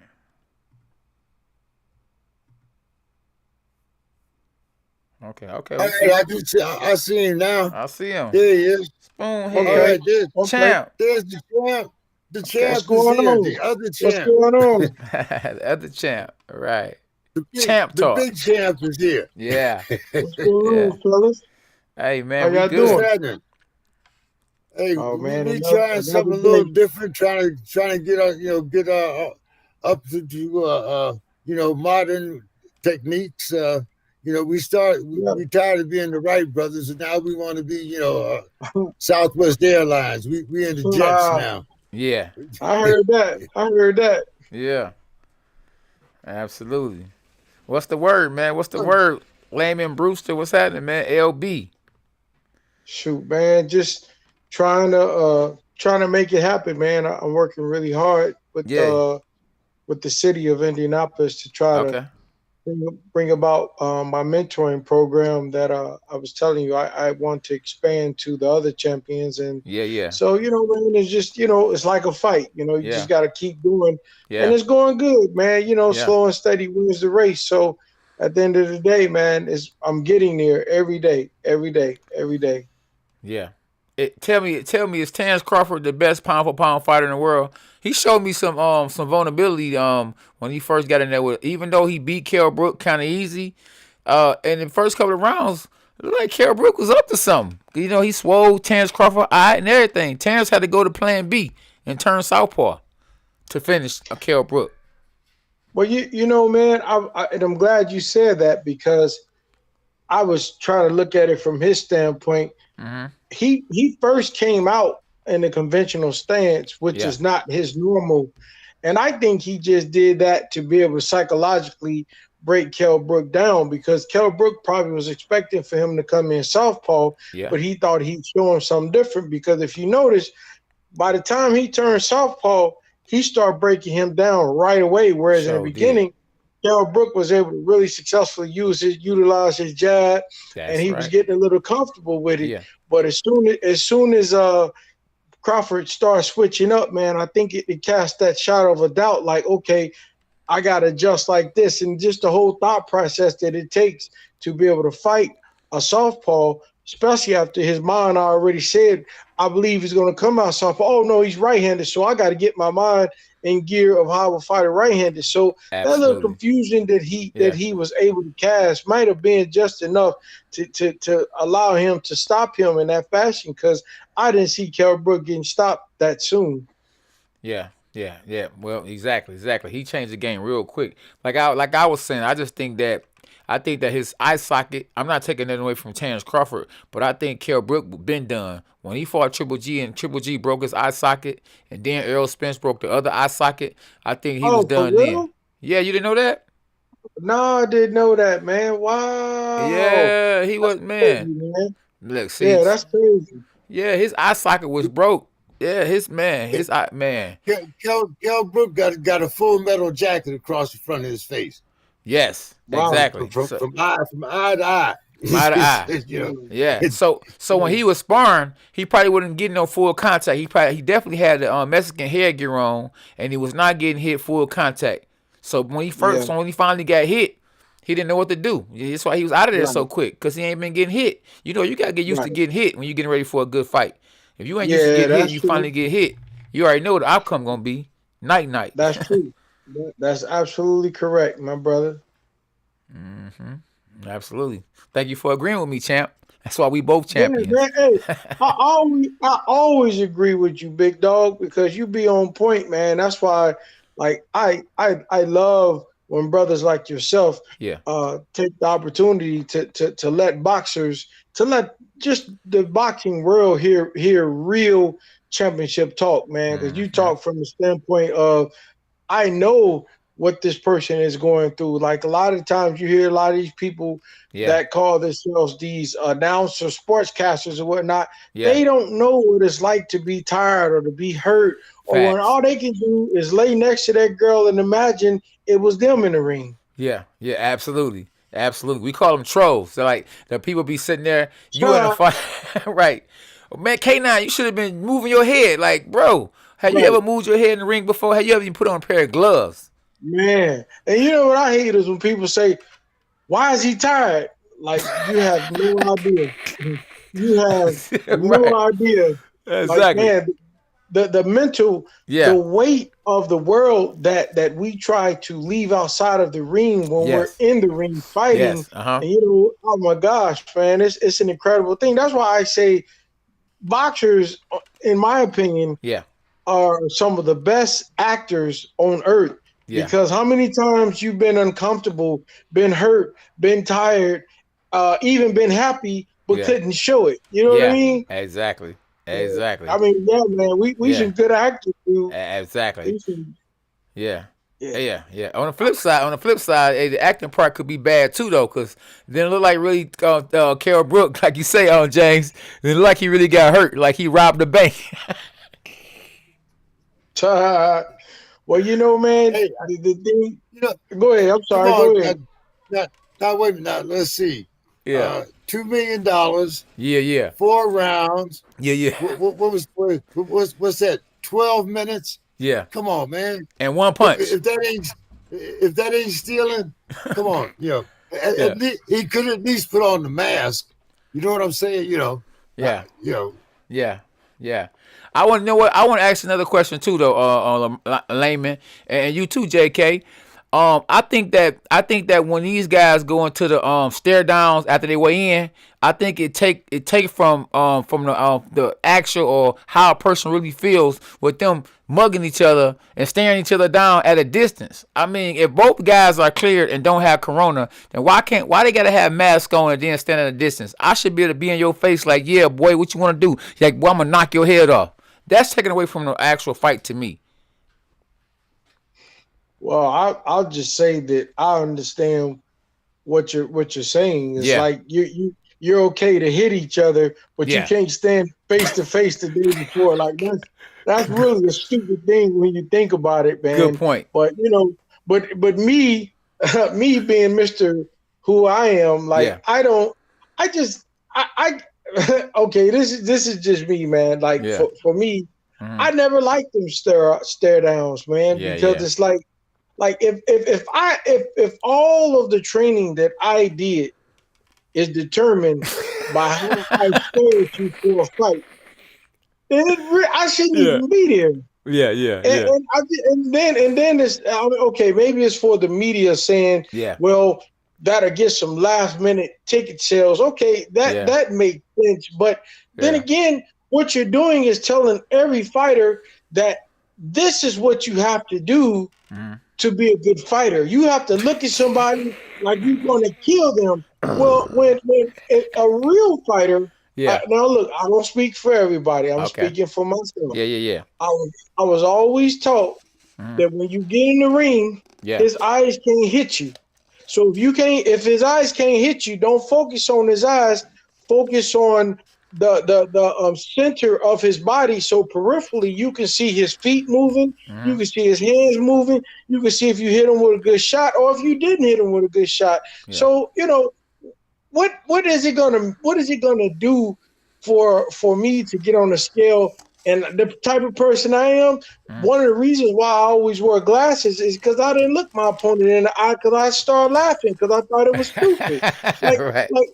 If me getting on a scale and looking at you is going to make you get in the ring and try to beat me, well, you know what? Then you in for a long night anyway. You know what I mean? Because I mean, I don't. If you have to use fear to try to beat somebody, look, man. At the end of the day, if I'm fighting you, I just want to get in there and show that my skills is better than you. I want the world to see that I am the best skilled fighter in the world. And if I have to win by being able to look at you, man, that's just the stupidest thing ever. Because I know a lot of ugly people that I would lose to because I hate looking at them. Hey, but you know what? That's a good point. But at the same time, it worked for some people. When Mike Tyson looked at the average person eye to eye, they doodled in their pants. They knew Mike Tyson was gonna knock their head off. They was scared to death. Well, again, that's for normal people. I'm not normal. I would have started laughing. I would have started laughing because it's like, man, I'm looking at like I'm in my face, like man, it look like a dinosaur. You know what I mean? Like a pit bull. Like that's just me, man. Because I never got into boxing because I wanted to look mean to somebody to win a fight. No, when I hit you, you know what I mean? Like, trust and believe. My eyes ain't never won no fight. My face ain't never won no fight. My fist gonna win the fight. I lost a stare down to Corey Spinks, man. I couldn't believe it. I was like, baby, he won a stare down, but I won the fight. You know what I'm saying? So, that's all that mattered, like you said. And that's the whole point. I've seen, so like Julio Cesar Chavez, if you ever watch his fights, he never stared down people. That man was like 70-something-0 before he was even defeated, man. And he was one of the greatest fighters to ever touch the earth, you know? And you're right. That just proves the point, man. But I get it though. I get it. It sells tickets. It sells tickets. And it hypes up, like, I guess, for the press. Oh yes, and they were staring each other down. They're going to kill each other. Come watch it. Right. Manny Pacquiao. Manny Pacquiao ain't never want to stare down, but he 8-time, 9-time, 11-time world champion. Right. And there was a lot of fighters like that, man. I mean, I think it's just a matter of choice. I mean, I can honestly tell you, like when I was with Don King, he would try to say things to his fighters Yeah. before the fighters went up on stage. And I'm gonna tell you, point in case. Yeah. When I was getting ready for the first Klitschko fight, Yeah. like I said, man, that was my first time fighting for the world title, man, and I really, really wanted that title. Yes. Not because of Vladimir Klitschko, but because my dream was always to be the heavyweight champion of the world, and here's my chance. Mm-hmm. So when I was getting ready to get up and go up to the podium, Don kind of said some things to me, which just really was like pouring gasoline on the fire that I'd already had inside of me because of how bad I really wanted to win that fight. So if you notice, when I got up there, I was so angry because I started thinking about what he said on top of all the anger from just all the hell I went through, man. So that made me just kind of lose it up there on the stage with Vladimir. So then at that point, I'm ready to stare this dude down. But my reason to do it is because I wanted him to know, like, man, I'm about to get you, dude, because you standing in my way. So like I said, from the standpoint of the press, that's great, man. But at the end of the day, the way a man looks at a person ain't gonna win you a fight, Jack. Yeah, that's right. That's right. So Lamon, they don't understand that you became a heavyweight champion of the world. They say so boxing goes, as a heavyweight world champion becomes a heavyweight world champion. You became a heavyweight world champion. It don't get no bigger than that. Junior middleweight world champion, that's big. But when you the heavyweight champion of the world, how did it feel when you became the heavyweight champion of the world? You know what, man? So again, I'm not in the normal class, man. Yeah. Because I'm the type of person. Yeah. I've always believed in God, man, and Amen. I always believed that everything that I'm going back from before success, because a lot of people find God when they find success, but when I didn't I was the same person in terms of my faith, and so when I won, instead of congratulating myself, man, honestly, I was just so thankful to God, because I'm like, God, you was listening to me. God, you gave me this opportunity. I mean, because there were so many things that could have sidetracked me from having the opportunity to fight for the world title, man. Or so many things could have happened where I didn't win the world title. But the fact that I did, man, I knew that it was God, because when I was growing up, I grew up with a lot of brothers that I thought was really successful because they had this or had that, or maybe they was bigger or they were smarter, had boxing skills, man. But the point is, he allowed me, out of everybody that I grew up with, whereas as a kid, I kind of envy certain people, man, because they had this and had that and I didn't. And so at that point, as a young man, I'm materialistic to see the world for value in terms of what you own. And because I didn't have those things, it was like, wow, man, I could have went and been like, tried to be the best drug dealer. I mean, I'm talking about from where I came from growing up. When I was walking, I had a lot of cats that was into the drug game, and they was getting money. Young black men that ain't never had nothing. Now all of a sudden have a chance. Well, I'm running to and fro in terms of getting myself in shape while they rolling down the street with their girls and things like that, man. So that's just my life, Yeah. The boxing shows that the heavyweight division is the greatest division in boxing, because when the heavyweight division lost steam, boxing lost steam. All the heavyweights wanted to all of a sudden want to be basketball players and be football players. So right, you're so right, man. And that's crazy. That's crazy because boxing lost steam. So that's when the UFC came along and people started getting into UFC, and the NBA wouldn't be the NBA if people that could have been boxers decided to say, you know what, we're going to start shooting some hoops. Right. We're going to play some football, or we're going to play some baseball. But now you see, with the heavyweight division being back kind of where it was in the days that you were the current world champion, look how it's more on fire again. Now you talking about Tyson Fury, Anthony Joshua. You talking about Deontay Wilder. And you know what, man? To add to what you're saying, man. Yeah.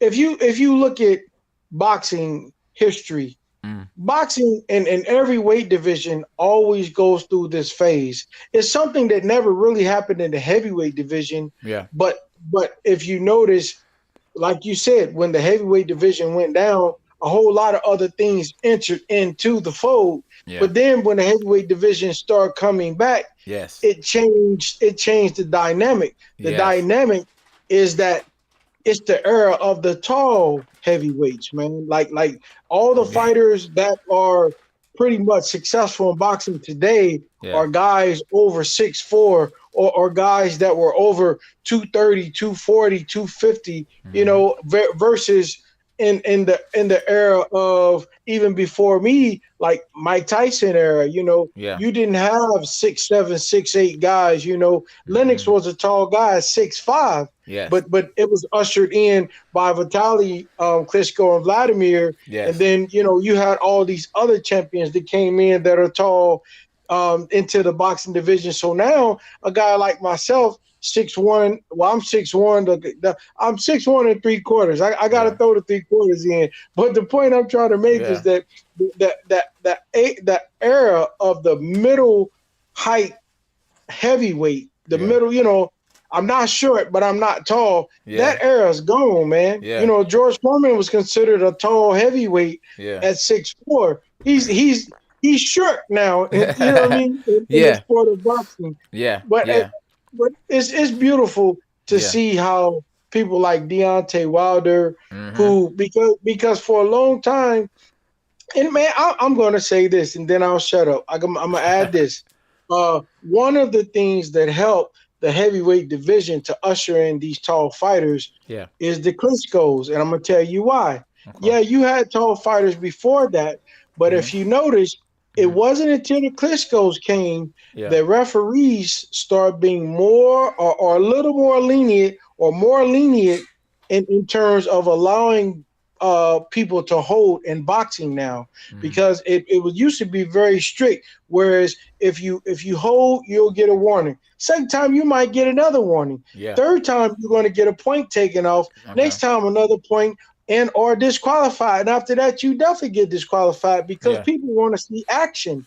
But for some reason, when these heavyweights start getting tall, and you know, I ain't gonna say anything. I don't want to say anything out of the way, but I'm gonna say, probably more so they were able to get away with it because they were white, because they didn't allow black heavyweights or any weight category that much, for that matter, to really hold. But if you look at Vladimir, he did a lot of punching and holding,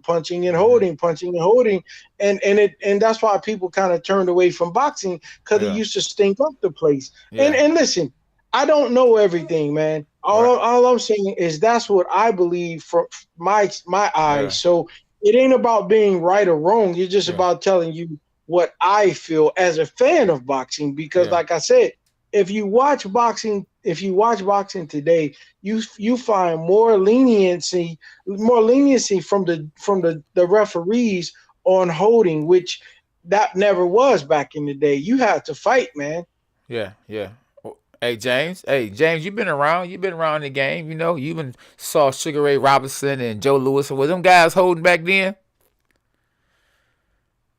Holding up the ropes when they got knocked through. That's about it, you know. But you always saw referees, slapping their hands down. You got, punch out. Yeah. I mean, you didn't, and even the little guys, you didn't see, that kind of holding and that. No. And with 6 and 8 ounce gloves going 15 rounds, you didn't have a lot of time to hold because. Guys was getting busy, man. Like you fight this week for your belt, and the first of next month or January 1st, you fighting for your belt again. Absolutely. Absolutely. Did nobody wait? Didn't nobody wait 18 months or 11 months?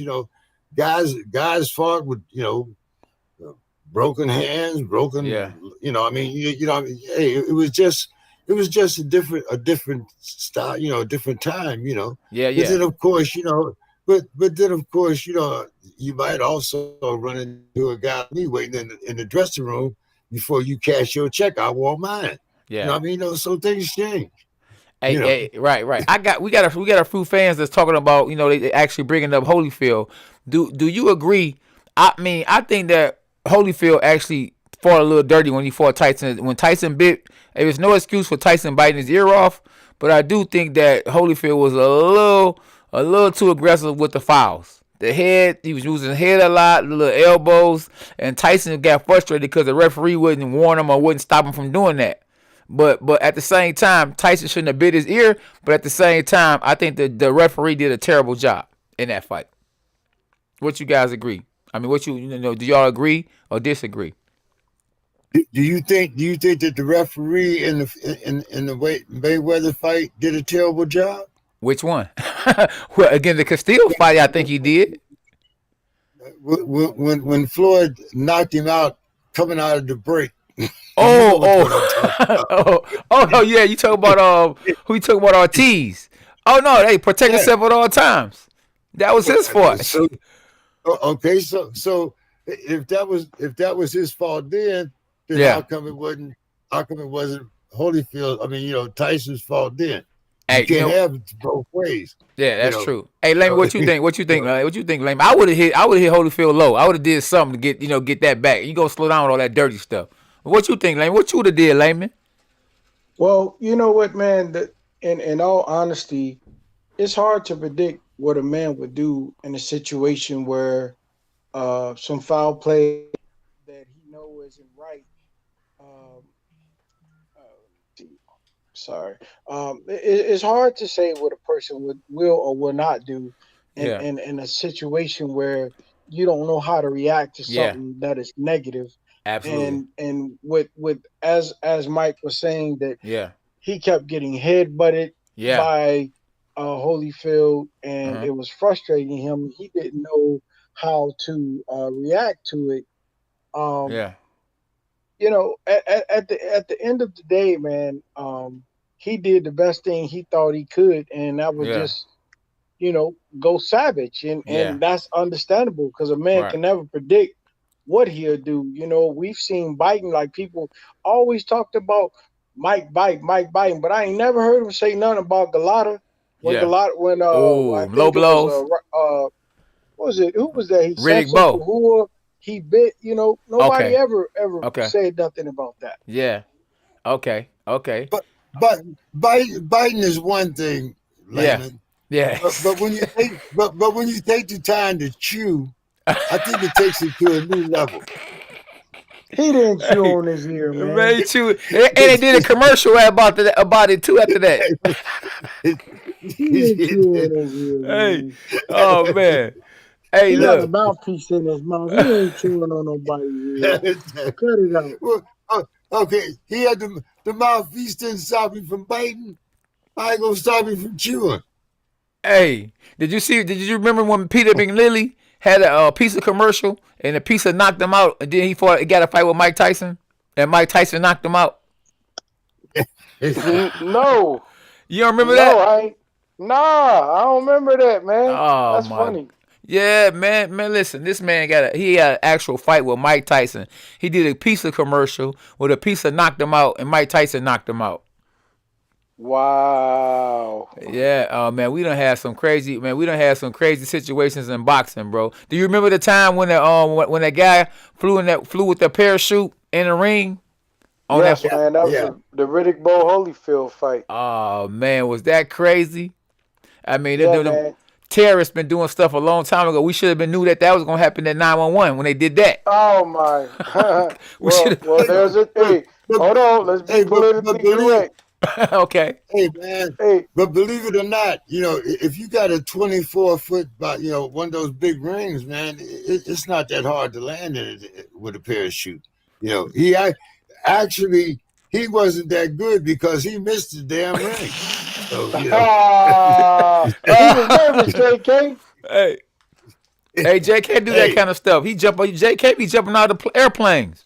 I already know, baby. Yeah, you That's see that why I hat? call him OG. OG. Hey, I call him Unc. What up, Only thing he Unc? missing is a cape. Yeah, absolutely. Absolutely. now, Layman, I got to, we were talking about Deontay Wilder. We had Ronnie on just before you came on. And we were talking about Deontay Wilder, Mark Breland, Yeah, yeah. the whole 9 yards. Um, First of all, Layman, uh, Mark Breland poisoning Deontay Wilder. Now, you're a heavyweight. And you talked about some things that's happened over in Europe and whatnot. But, Layman, Mark Breland, really? Well, you know what, JK? I said it to you last. I think I mentioned this last time, man. It, it, so we're talking about. Uh, I don't even know the word. The fancy word that I want to use, but I'm gonna put it like this: if a trainer takes his time and does all the things that he and sacrifices everything he sacrifices in order to train up his fighter to be the best fighter he can, and his fighter reaches that level of success that he dreamed that a fighter that he could train could reach, the last thing they're ever going to do is, and that's me speaking, is Yeah, do something detrimental to the success of that fighter when they are depending on being able to feed their mouths, their families through the success of their fighter.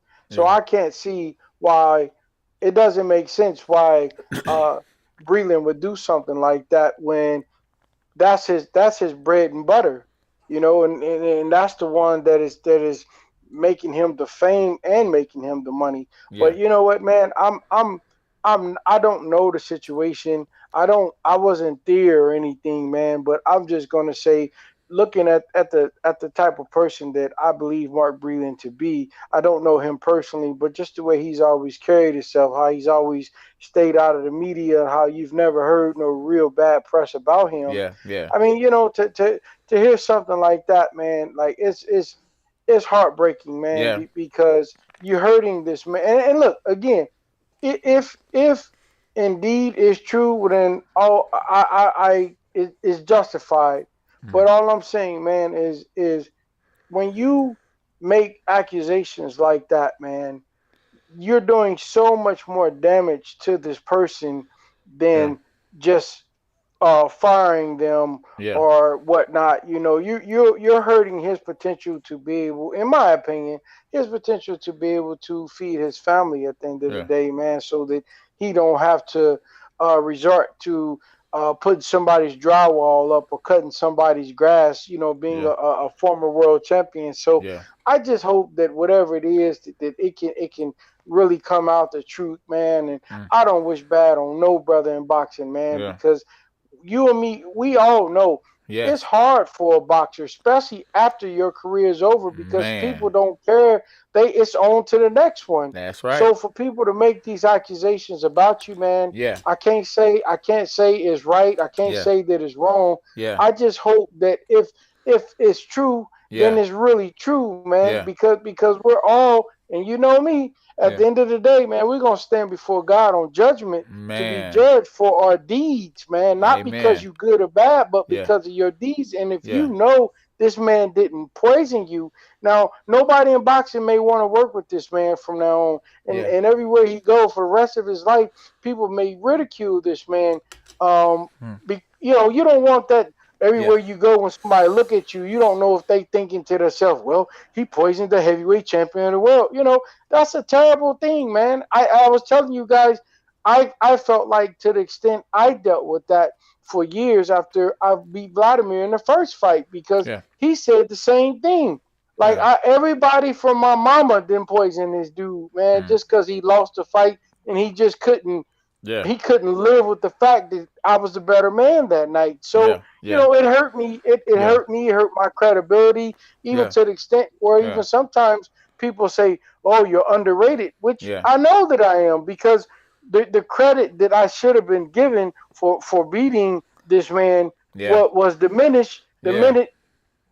So that's what I'm saying, man. Like Yeah. it goes a lot further Yeah. than just accusing somebody. There's Yeah. a Yeah. lot of negative repercussions that Yeah. follows that. Yeah, yeah. You know what? And shout out to Tyson Fury, because Tyson Fury said that he actually would hire Mark Breland after he was fired, from training Deontay Wilder. So it was Oh good that, wow. yeah, did you ain't know that? Yeah, he said he would actually hire him, and that's good, man, because when you got, excuse me, you got money coming in, the kind of money he had coming in as a trainer, 10% out of a 4 million or 5 million or 10 million is a lot of money. So you go from Man, I that to, doubt yeah, I doubt that it was even that, to be honest with you, man, yeah, because like I know when fighters start making a lot of money, yeah, yeah. they start negotiating what is acceptable from the Oh yeah, trainer versus giving oh them the yeah, 10%, because yeah, yeah, most of us don't start out with our trainers from the beginning. So yeah. when you bring in a Exactly. trainer, you Yeah. don't need nobody to teach you how to fight no more. Nah, So it nah. ain't really necessary for nobody to be getting 10% of Yeah. your hard earned money. I You got you. get me? Yep. You get what you Yeah, negotiate. You get Ask what you Canelo. negotiate. yeah. Yeah. Ask Canelo. Was it Canelo and my boys split up over that, right? As soon as Canelo signed that $365 million deal, Man. he said, Yeah. Did he? "No, Yeah. you can't get 10% of this. You What get deal? Right. What deal did he split up? What deal did they? What deal you uh, talking about? Oh yeah, he had signed with uh, the zone, man. Listen, this was right before COVID happened, though. See, and once COVID happened, that deal wasn't on the place no more. It wasn't on the flow no more. Everything Oh changed, wow. so that's why a lot of these fighters now fighting on pay-per-view, because the money ain't there no more. You ain't got a live Right. gate. You can't afford to pay a fighter what they asked for. Bob Arum said that he done lost money with Terrence Crawford. Really? Yeah, yeah, that's what he said. So Terrence Crawford might be leaving and going to PBC. That'd be a beautiful team, man. See? Yeah, guys, Layman, I want to ask you, because I told you I was going to talk about it before. It seems that there might be a fight coming in 2021 between Deontay and Tyson Fury yeah, yeah. because of the arbitration suit filed by Deontay Wilder. So, who has the most motivation here? Deontay Wilder, because he won his lawsuit and he gets another chance to fight Tyson Fury, or does Tyson Fury get the edge here because first of all, he's fighting somebody that he didn't want to fight again. So now what he did to Deontay the first time, he might say, well, since you didn't learn your lesson the first time, and you don't have Mark Breland in here this time to throw in the towel, I'm gonna throw you around like the rag doll. Or do you think that, since Deontay won that lawsuit, now maybe he has the psychological edge? What do you think? Shoot, man. That's a really hard one to call, man, to be honest with you. I think that I'm not in a position without giving more thought to give you an exact answer, because my mind is turning so many corners as I'm reflecting upon what you said, man. I just don't know. That's an answer that I'd have to get back with you on, JK. What you think, K9? It's kind of like, you and Chalo. If Deontay passes up this shot, will he get another one? If he loses this fight, is he gonna get another shot? Oh yeah. Sugar Hill, he Yeah. didn't find the key. He ain't. Yeah. He might put another 10 pounds on Fury and say, lean on him again, and then knock him out. Hey, right. I mean, I think that I think that Wilder, he actually is kind of like, to a certain extent, since now we in this COVID now that he's not rushing it to get in there because the time done went by. But at first he was trying to get a rematch right away, and I can't see the fight changing from what had just recently happened. Because what was he gonna do different? Well, I want to jump in and say this, man. I think that as I have pointed out to you guys earlier in another show, I don't know if I'm right or if I'm wrong, but whenever I've seen blood like that coming from a man's ear, that was because his eardrum was busted, and I noticed after the knockdown, he was wobbly. He never really had full balance at that time. So and I'm just guessing. Maybe he wants this rematch because he know he couldn't fight his fight, you know. And I think that with him fighting Fury, taking off in terms of just saying like, you know what, you're going to see the rawest form of Deontay Wilder out there throwing his hands like he used to, notwithstanding the teachings of Mark Breland. I think he's going to try to resort back to that dog that he used to be, because when Tyson Fury started coming forward, that's how Deontay Wilder got all his knockouts. But because he had started working so much and taking on the character and the timing and the understanding of a Breland, it took away from the time when he should have been launching that right hand, making Tyson Fury. He was already coming forward, running to it. But because his eardrum was busted, he couldn't perform. Like it's really hard to gather your thoughts when all your senses isn't there, and one of the main senses for a fighter is having that chemical balance from your eardrum, you know.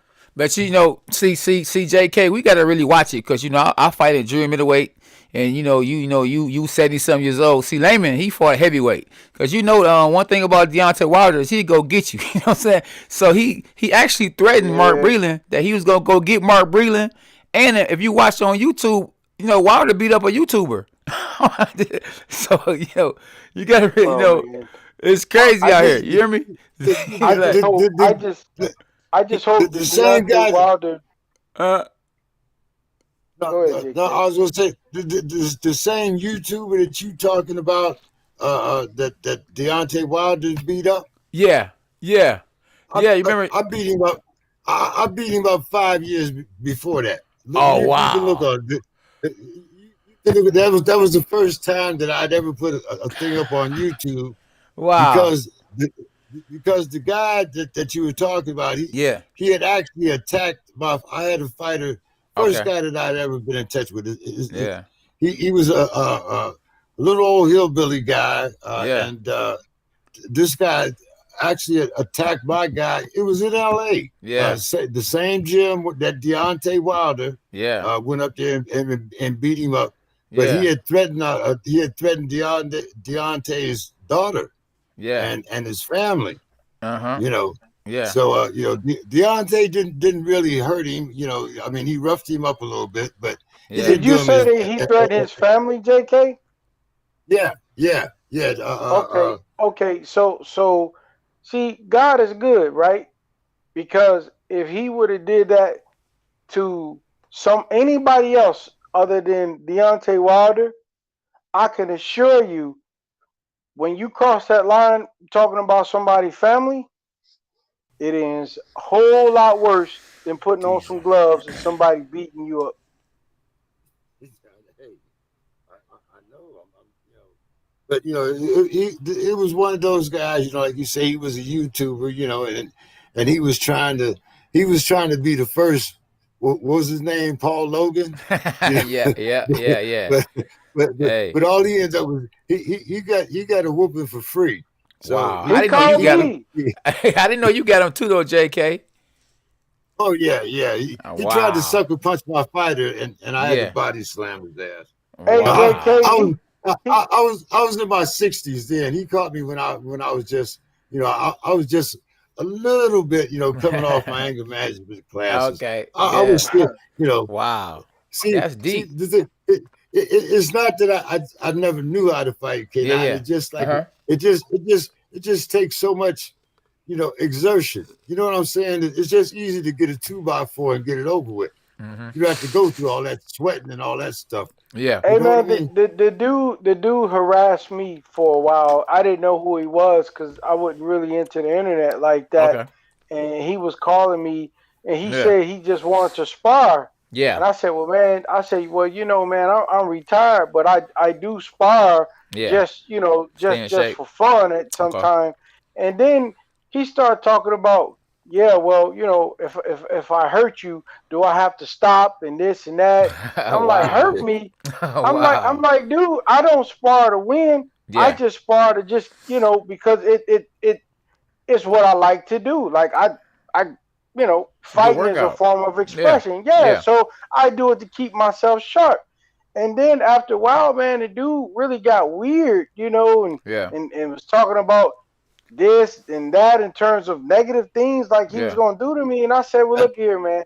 I said, lose my number and Yeah. don't call me. So Yeah. then he ended up Yeah, calling me again. I said, look, man, you don't know me like that. I'm a nice guy and everybody know that, but brother, I'm gonna be honest with you, man.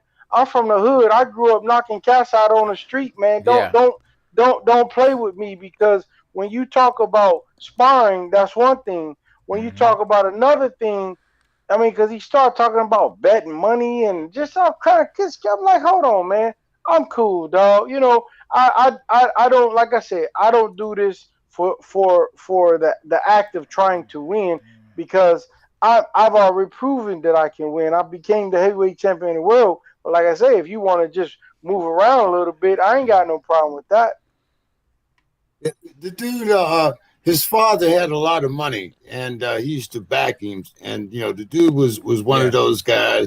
You know, he was always one of those guys that was always trying to provoke somebody to get a name for himself, so he Yeah. could get, like I said, he wanted to be one of them YouTubers, like Paul Logan, Yeah. get him a big payday, but Yeah. he ended up getting a lot of ass whoopings for free. Yeah. You know, Hey, he Yeah. was. I mean, He's real crazy to get hit by anytime. Wilder. Wilder 6'7". You gotta have. He should have been Ooh. a 6'7", and he was willing to get up his what whooped by him with no gloves Yeah, on.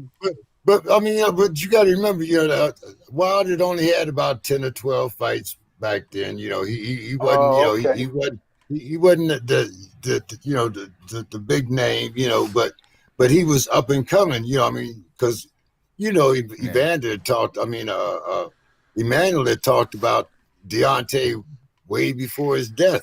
When he was Mm. talking about Tyson and Evander, I mean, and Deontay eventually being number one and number two. You remember that, K9? Yeah. Yeah. You Yeah. know, Yep. you know. So I mean, it was a thing that it was nothing, Yeah. but it was something because he made it personal. Yeah, yeah, yeah. He It might was have been just on it was crack, just cause man, if you willing to get beat up or get hit by somebody that's a heavyweight real boxer, you got to be on drugs. Hey man, I ain't gonna lie, dude. I have since I've retired, man. I've had some of the stupidest things asked of me by people to like. I want you to hit me because I want to know what it feels like to get hit by a champ, or I want to spar with you. yeah. Wow. Like See, Yeah. one dude I was doing some Yeah. business with. I ain't gonna say his name, but there's a really wealthy dude out of Oklahoma, and he said, "Well, you know, man, I want to be your friend because what I want to do is I want to get drunk one day and just you and me go out in the back and we put the gloves on." Yeah. And I'm looking at this dude like, do I Right. look like a toy to you? Do Right. I you know what I mean? Like Yeah. do you think that I'm just an off and on switch for your leisure? Yeah. Because the thing of it is, if you hit me, what do you think I'm going to do? Well, do Yeah. you think I'm going to tap you back at the same amount of power Yeah. that you just hit me with? I'm going to Exactly. hit you with everything that I got, and you drunk, brother. Yeah. You'll never wake up. You will Never. never wake up. That's So real it's talk. just Yeah. and you get stupidity like Yeah. that. I was at a party. I was Mm. at a party one time where Yeah. everybody was like these well-to-do people, Yeah. and Yeah. and this young couple came up to me and was Yeah. talking to me. Oh, you're a boxer. Yeah. I want you to hit me. Yeah. Hit you.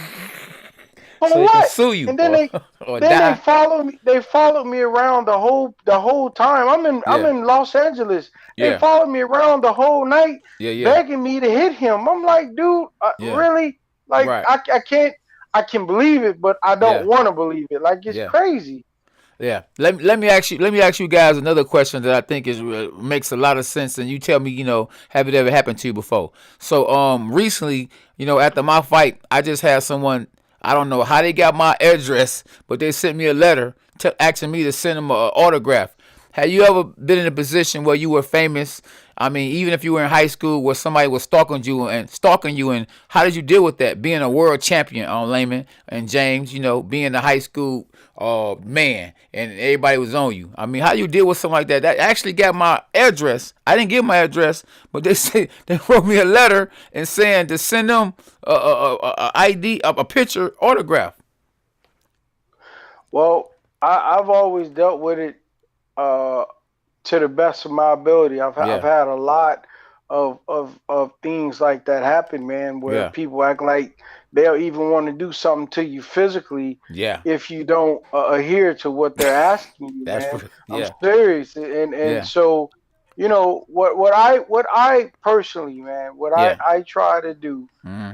I try to not reason with them, but just let them know, like, look, man, I'm just like you, dude. The only thing Absolutely. that make me different than you is that I had the courage to get in the ring Yes, and not lay down after yes. I got hit with a hard shot. You know what I mean?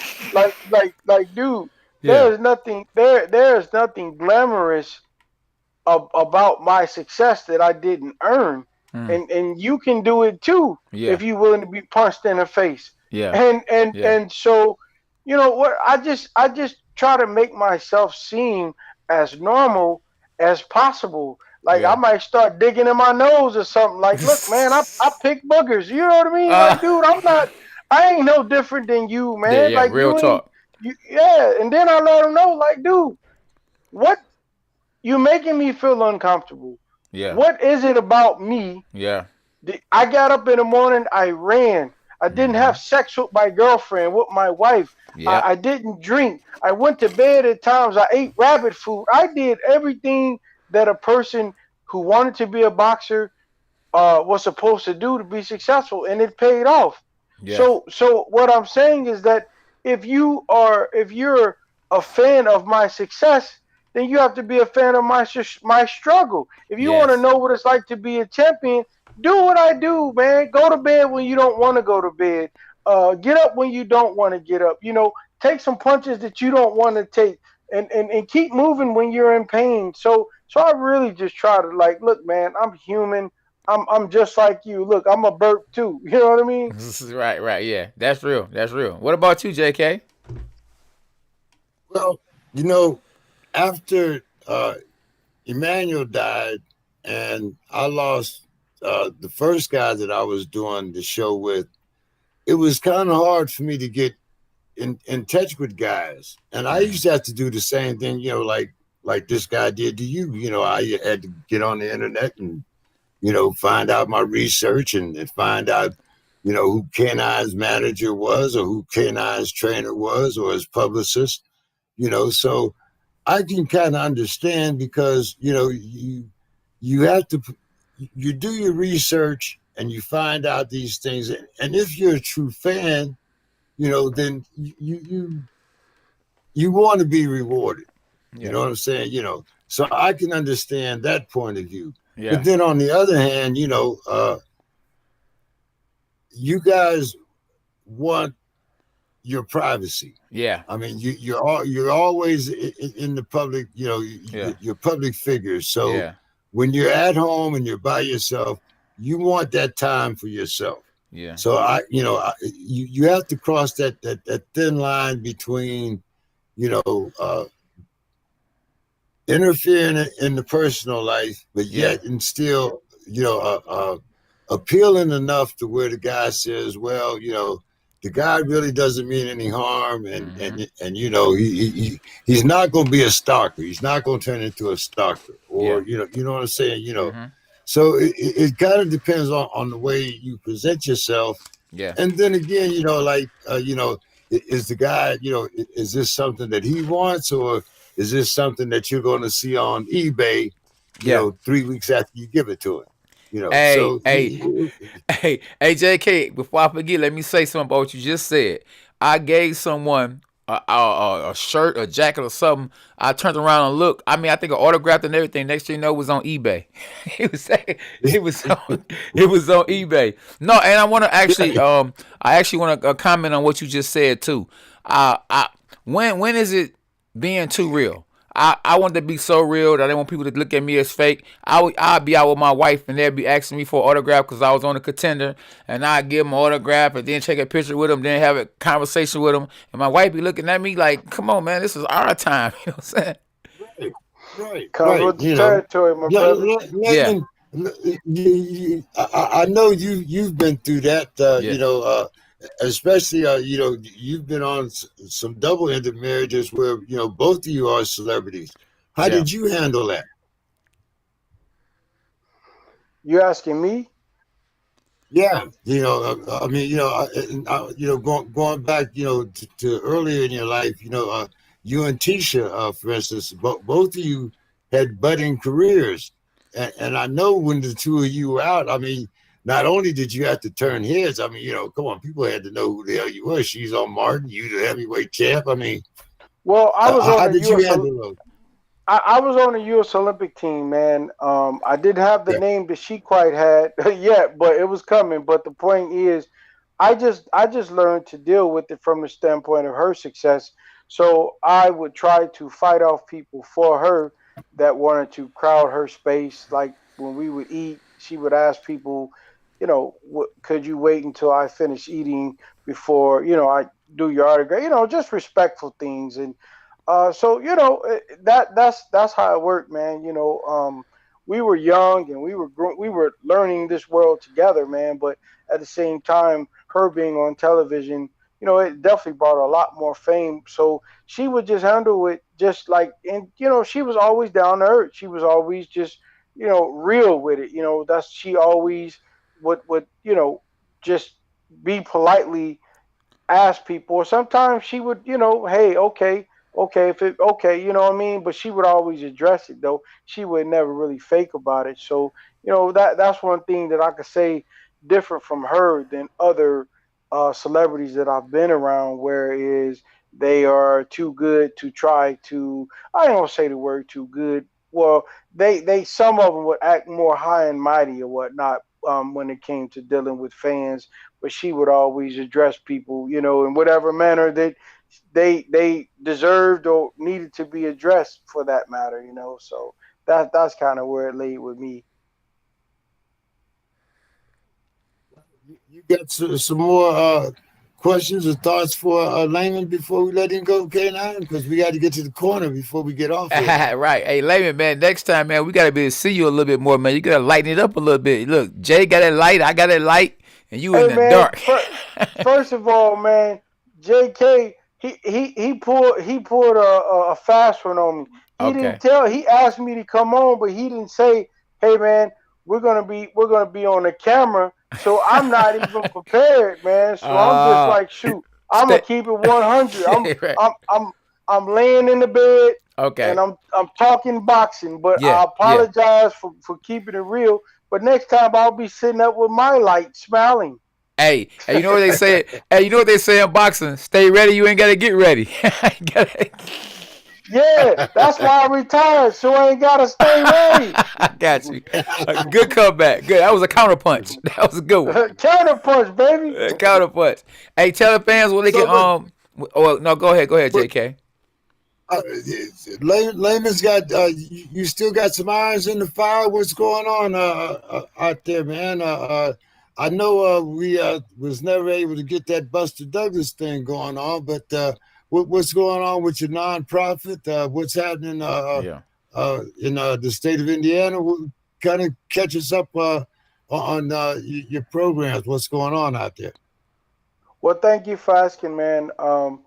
It's a twofold program which works on giving retired fighters jobs, life after boxing, in boxing, but which they know best as mentors And the other fold is that it is being able to give these children a chance to meet somebody famous and have somebody famous who has seen the world, um, who knows how to be successful and what it takes to be successful, to be able to speak to them on a regular basis to help them to be the best person that they can be, to help them to have somebody to help them in terms of making better choices, man. So that's what I'm working on, man. Because at the end of the day, I want to be able to help fighters with boxing retirement, but at the same time, I want to be able to help to find the next Kanon, the next Lamon Yeah. Brewster, so that they Yes. can be the best fighter in terms of whatever it is they're applying themselves to in life. So that's what I'm trying to do, man.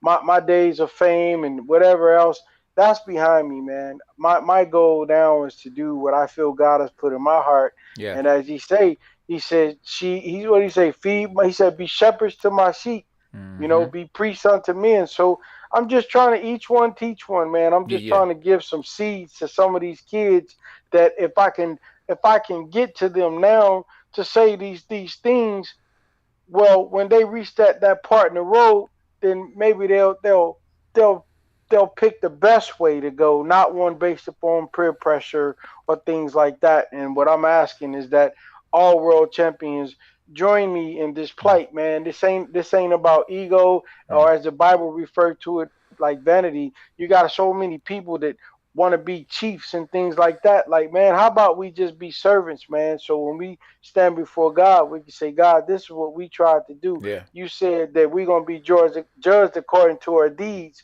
So my Mm-hmm. deeds is doing what you told me to do. Love Mm-hmm. my brothers. I love myself. And the best way I can show the love for my brother is to try to teach the young brothers the things that they need to know, and try to encourage them to go in the right way that they should go in life, man. Because one day these young brothers and sisters are going to be the people that we depend on to try to make a better future for us. So that's what I'm doing. We Yeah. Brewster's appreciate Place. and we appreciate all that you do, man. So Well you said. keep up your good works, and K9, you can get Layman's final thoughts and his social media. Yeah, Layman, appreciate you, man. I love the last name, and one of my favorite movies was Brewster's Millions. And You- that's what hey, and that's what it's all about. Because yeah, at the end of the day, yeah, what was he? You know what I mean? He was yeah, just a servant, man. yeah. Underdog. Yeah, Underdog, baby. that's right. Underdog. Hey, man. So at the end of the day, man, Yeah, a lot of people it's tapped in too, Layman. So make sure you say something to the people, man, and let them know how much you appreciate them. That they all tapped in tonight, big time.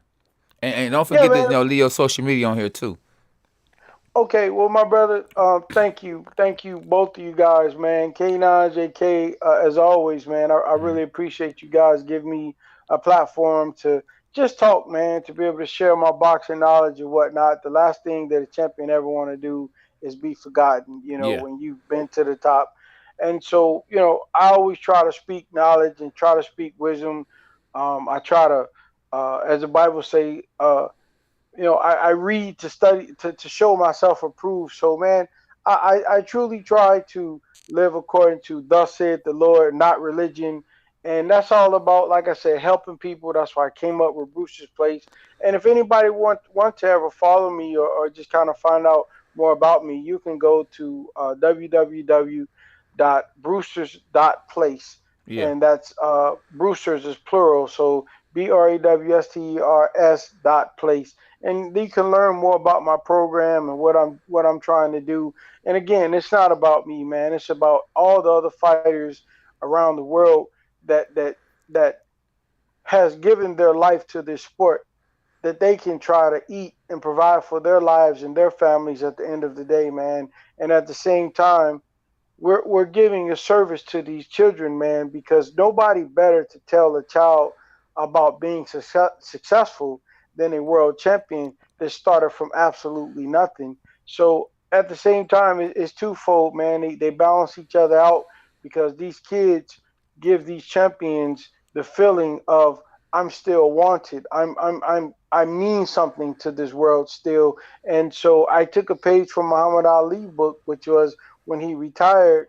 It wasn't necessarily everything he did in the ring, but it was what he did after the ring that made him a champion. Because a champion is not a champion just because his hands is raised. It's also what you champion to do for the people that you can touch, because you always got people that's looking for hope and looking for somebody to give them hope. Who better than a fighter, man? So the Yeah. thing is this unity is the one time in the sport of boxing where we can all come together, not based upon color, religion, belief, height, weight, just the fact that we love this sport, man, and we one big family. Because every boxing gym is a bee's nest. If you mess with one, you're gonna have to mess with them all, and it's not about color. And that's the way we should see each other around the whole world, man. Because at the end of the day, like I say, my hashtag is we all we got, baby. Yeah, yeah. All right, my brother LB. Appreciate you. Definitely look forward to talking to you again for sure. Yes, sir. Yes, sir. My pleasure. Thank you, K9. Yeah, no doubt. Good night, my brother. All right. Good night, fellas. God bless, man. All right, cheers. Thank you, boss. Cheers, Mike. Right. Cheers, mate. Yeah. Great show, man. Great show as usual. We had a lot of people that tapped in, and we definitely thank the people that actually donated tonight too. Definitely appreciate that, because we definitely are trying to continue to grow the channel. So and give y'all this good work, because y'all deserve it. Boxing is definitely the greatest sport in the world, JK. And they had the greatest fans too, and supporters. Yep. I'm telling you. So let's see. Let's get out of here, K9. You ain't got to go home, but let's go to the corner. Yeah. Let's go to the corner first, and then see what's up. Yeah. You know, at K9's corner, I actually just want to really talk about, what boxing actually does for everybody. You know, at the end of the day, we all fighters. Everybody is a fighter. Everybody can fight, and everybody is a fighter. And you're gonna have to fight your way out the hood, or you're gonna have to fight for freedom. You're gonna have to fight for something. You know what I mean? If you got a little brother, and you was a little kid, you had to fight for that toy. So I think that not only do boxing, help you as a boxer to become a world champion, to be able to feed your family, but I know that it helps a lot of people that has Parkinson's diseases. It helps you with an obesity. It helps you with it helps you with getting in shape. It helps you to defend yourself. It gives you confidence. So I recommend everybody that's on the chat and that's on here to take up boxing. You ain't got to be a boxer to take up boxing. If you can actually throw a few punches and go to title boxing. I'm one of the coaches at the title boxing in Bloomfield. Go to a local gym that actually teaches boxing and just do it for the workout. You ain't got to be a boxer to be a fighter. Because like I said, at the end of the day, we are all fighters. Absolutely. We are all fighters. JK, you a fighter. You know what I mean? You done been through a whole lot. You know what I mean? And you didn't get sick and God has healed you. You a fighter because you still fighting. You know what I mean? Not only are you fighting, you know what I mean? You actually on the check, on a dog pound. So you could have gave up. But guess what? You ain't no quitter. You a fighter. So definitely, y'all, I'd like to thank Rodriguez for the the donation of $5, man. Thank you. We appreciate it from donating to the chat. Juan Carlos. Yes, absolutely. Yeah. Rodriguez, yeah. Appreciate it, man. Hey, me and JK trying to take this further. We trying to go Hollywood, right, Jay? You already in Hollywood. You done left me in the cold. I'm close, but hey, I still don't have the Hollywood money yet. Hey, but one good thing about being out there in San Diego where you at is that even if you homeless, you doing better than the people in Detroit, because you don't get cold there. I ain't trying to find out. Yes, I take Right. your word for it. Yeah. I remember it was wintertime. I was in California, and we were taping The Contender. and it was wintertime, and I saw people out there with tents, and they was homeless. I said, man, they're still doing good, you know, because where I'm from, if you homeless, hey man, it's cold. You know what I'm saying? And, you know, you really homeless. You know what I mean? Yeah, but you know, still, you don't want to be like that. You gotta be a little. You got to be a little Eskimo. You got to be able to dig igloos and stuff up there where you Absolutely, live at. absolutely. It's still a sad, you know, it's still a sad thing. So I'm not trying to blaze them. No, hey, I wish them the best, and I hope that everybody that was homeless at the time I saw them homeless, that they actually get on their feet. I want to see everybody. Yeah. Amen. You know, I'm hoping that you know this new year brings in a little bit more humanity, and we're able to look after you know like they say, you know, the poor, the shut in, you know, the homeless. You know, these are still our brothers and sisters, and you know, don't always walk past, you know. And I understand, you know, some of them might be dope fiends or whatever, you know, but hey, if you don't want to give them money, give them a cup of coffee, a hot cup of tea. Absolutely. You know? Loaf of bread, something. Yeah, you know, hey. I go back and tell y'all how old I am. You know, get them a can of potted meat and some saltines. Hey, it's wintertime. You know, you need whatever you get. Yeah, one thing I don't like though was some of the people that they you know, you had a sign up, man, and you know, you go to give them a sandwich and they be looking at you like you crazy, like, I don't want that, give me some money. I'm like, bro, you said you hungry. So I really be offended by that. I'm trying to give you some food, you know what I mean? And you don't want it. And I'm like, you know, I be upset about that. Like, you know what I mean? You know, take whatever I'm offering you, take it.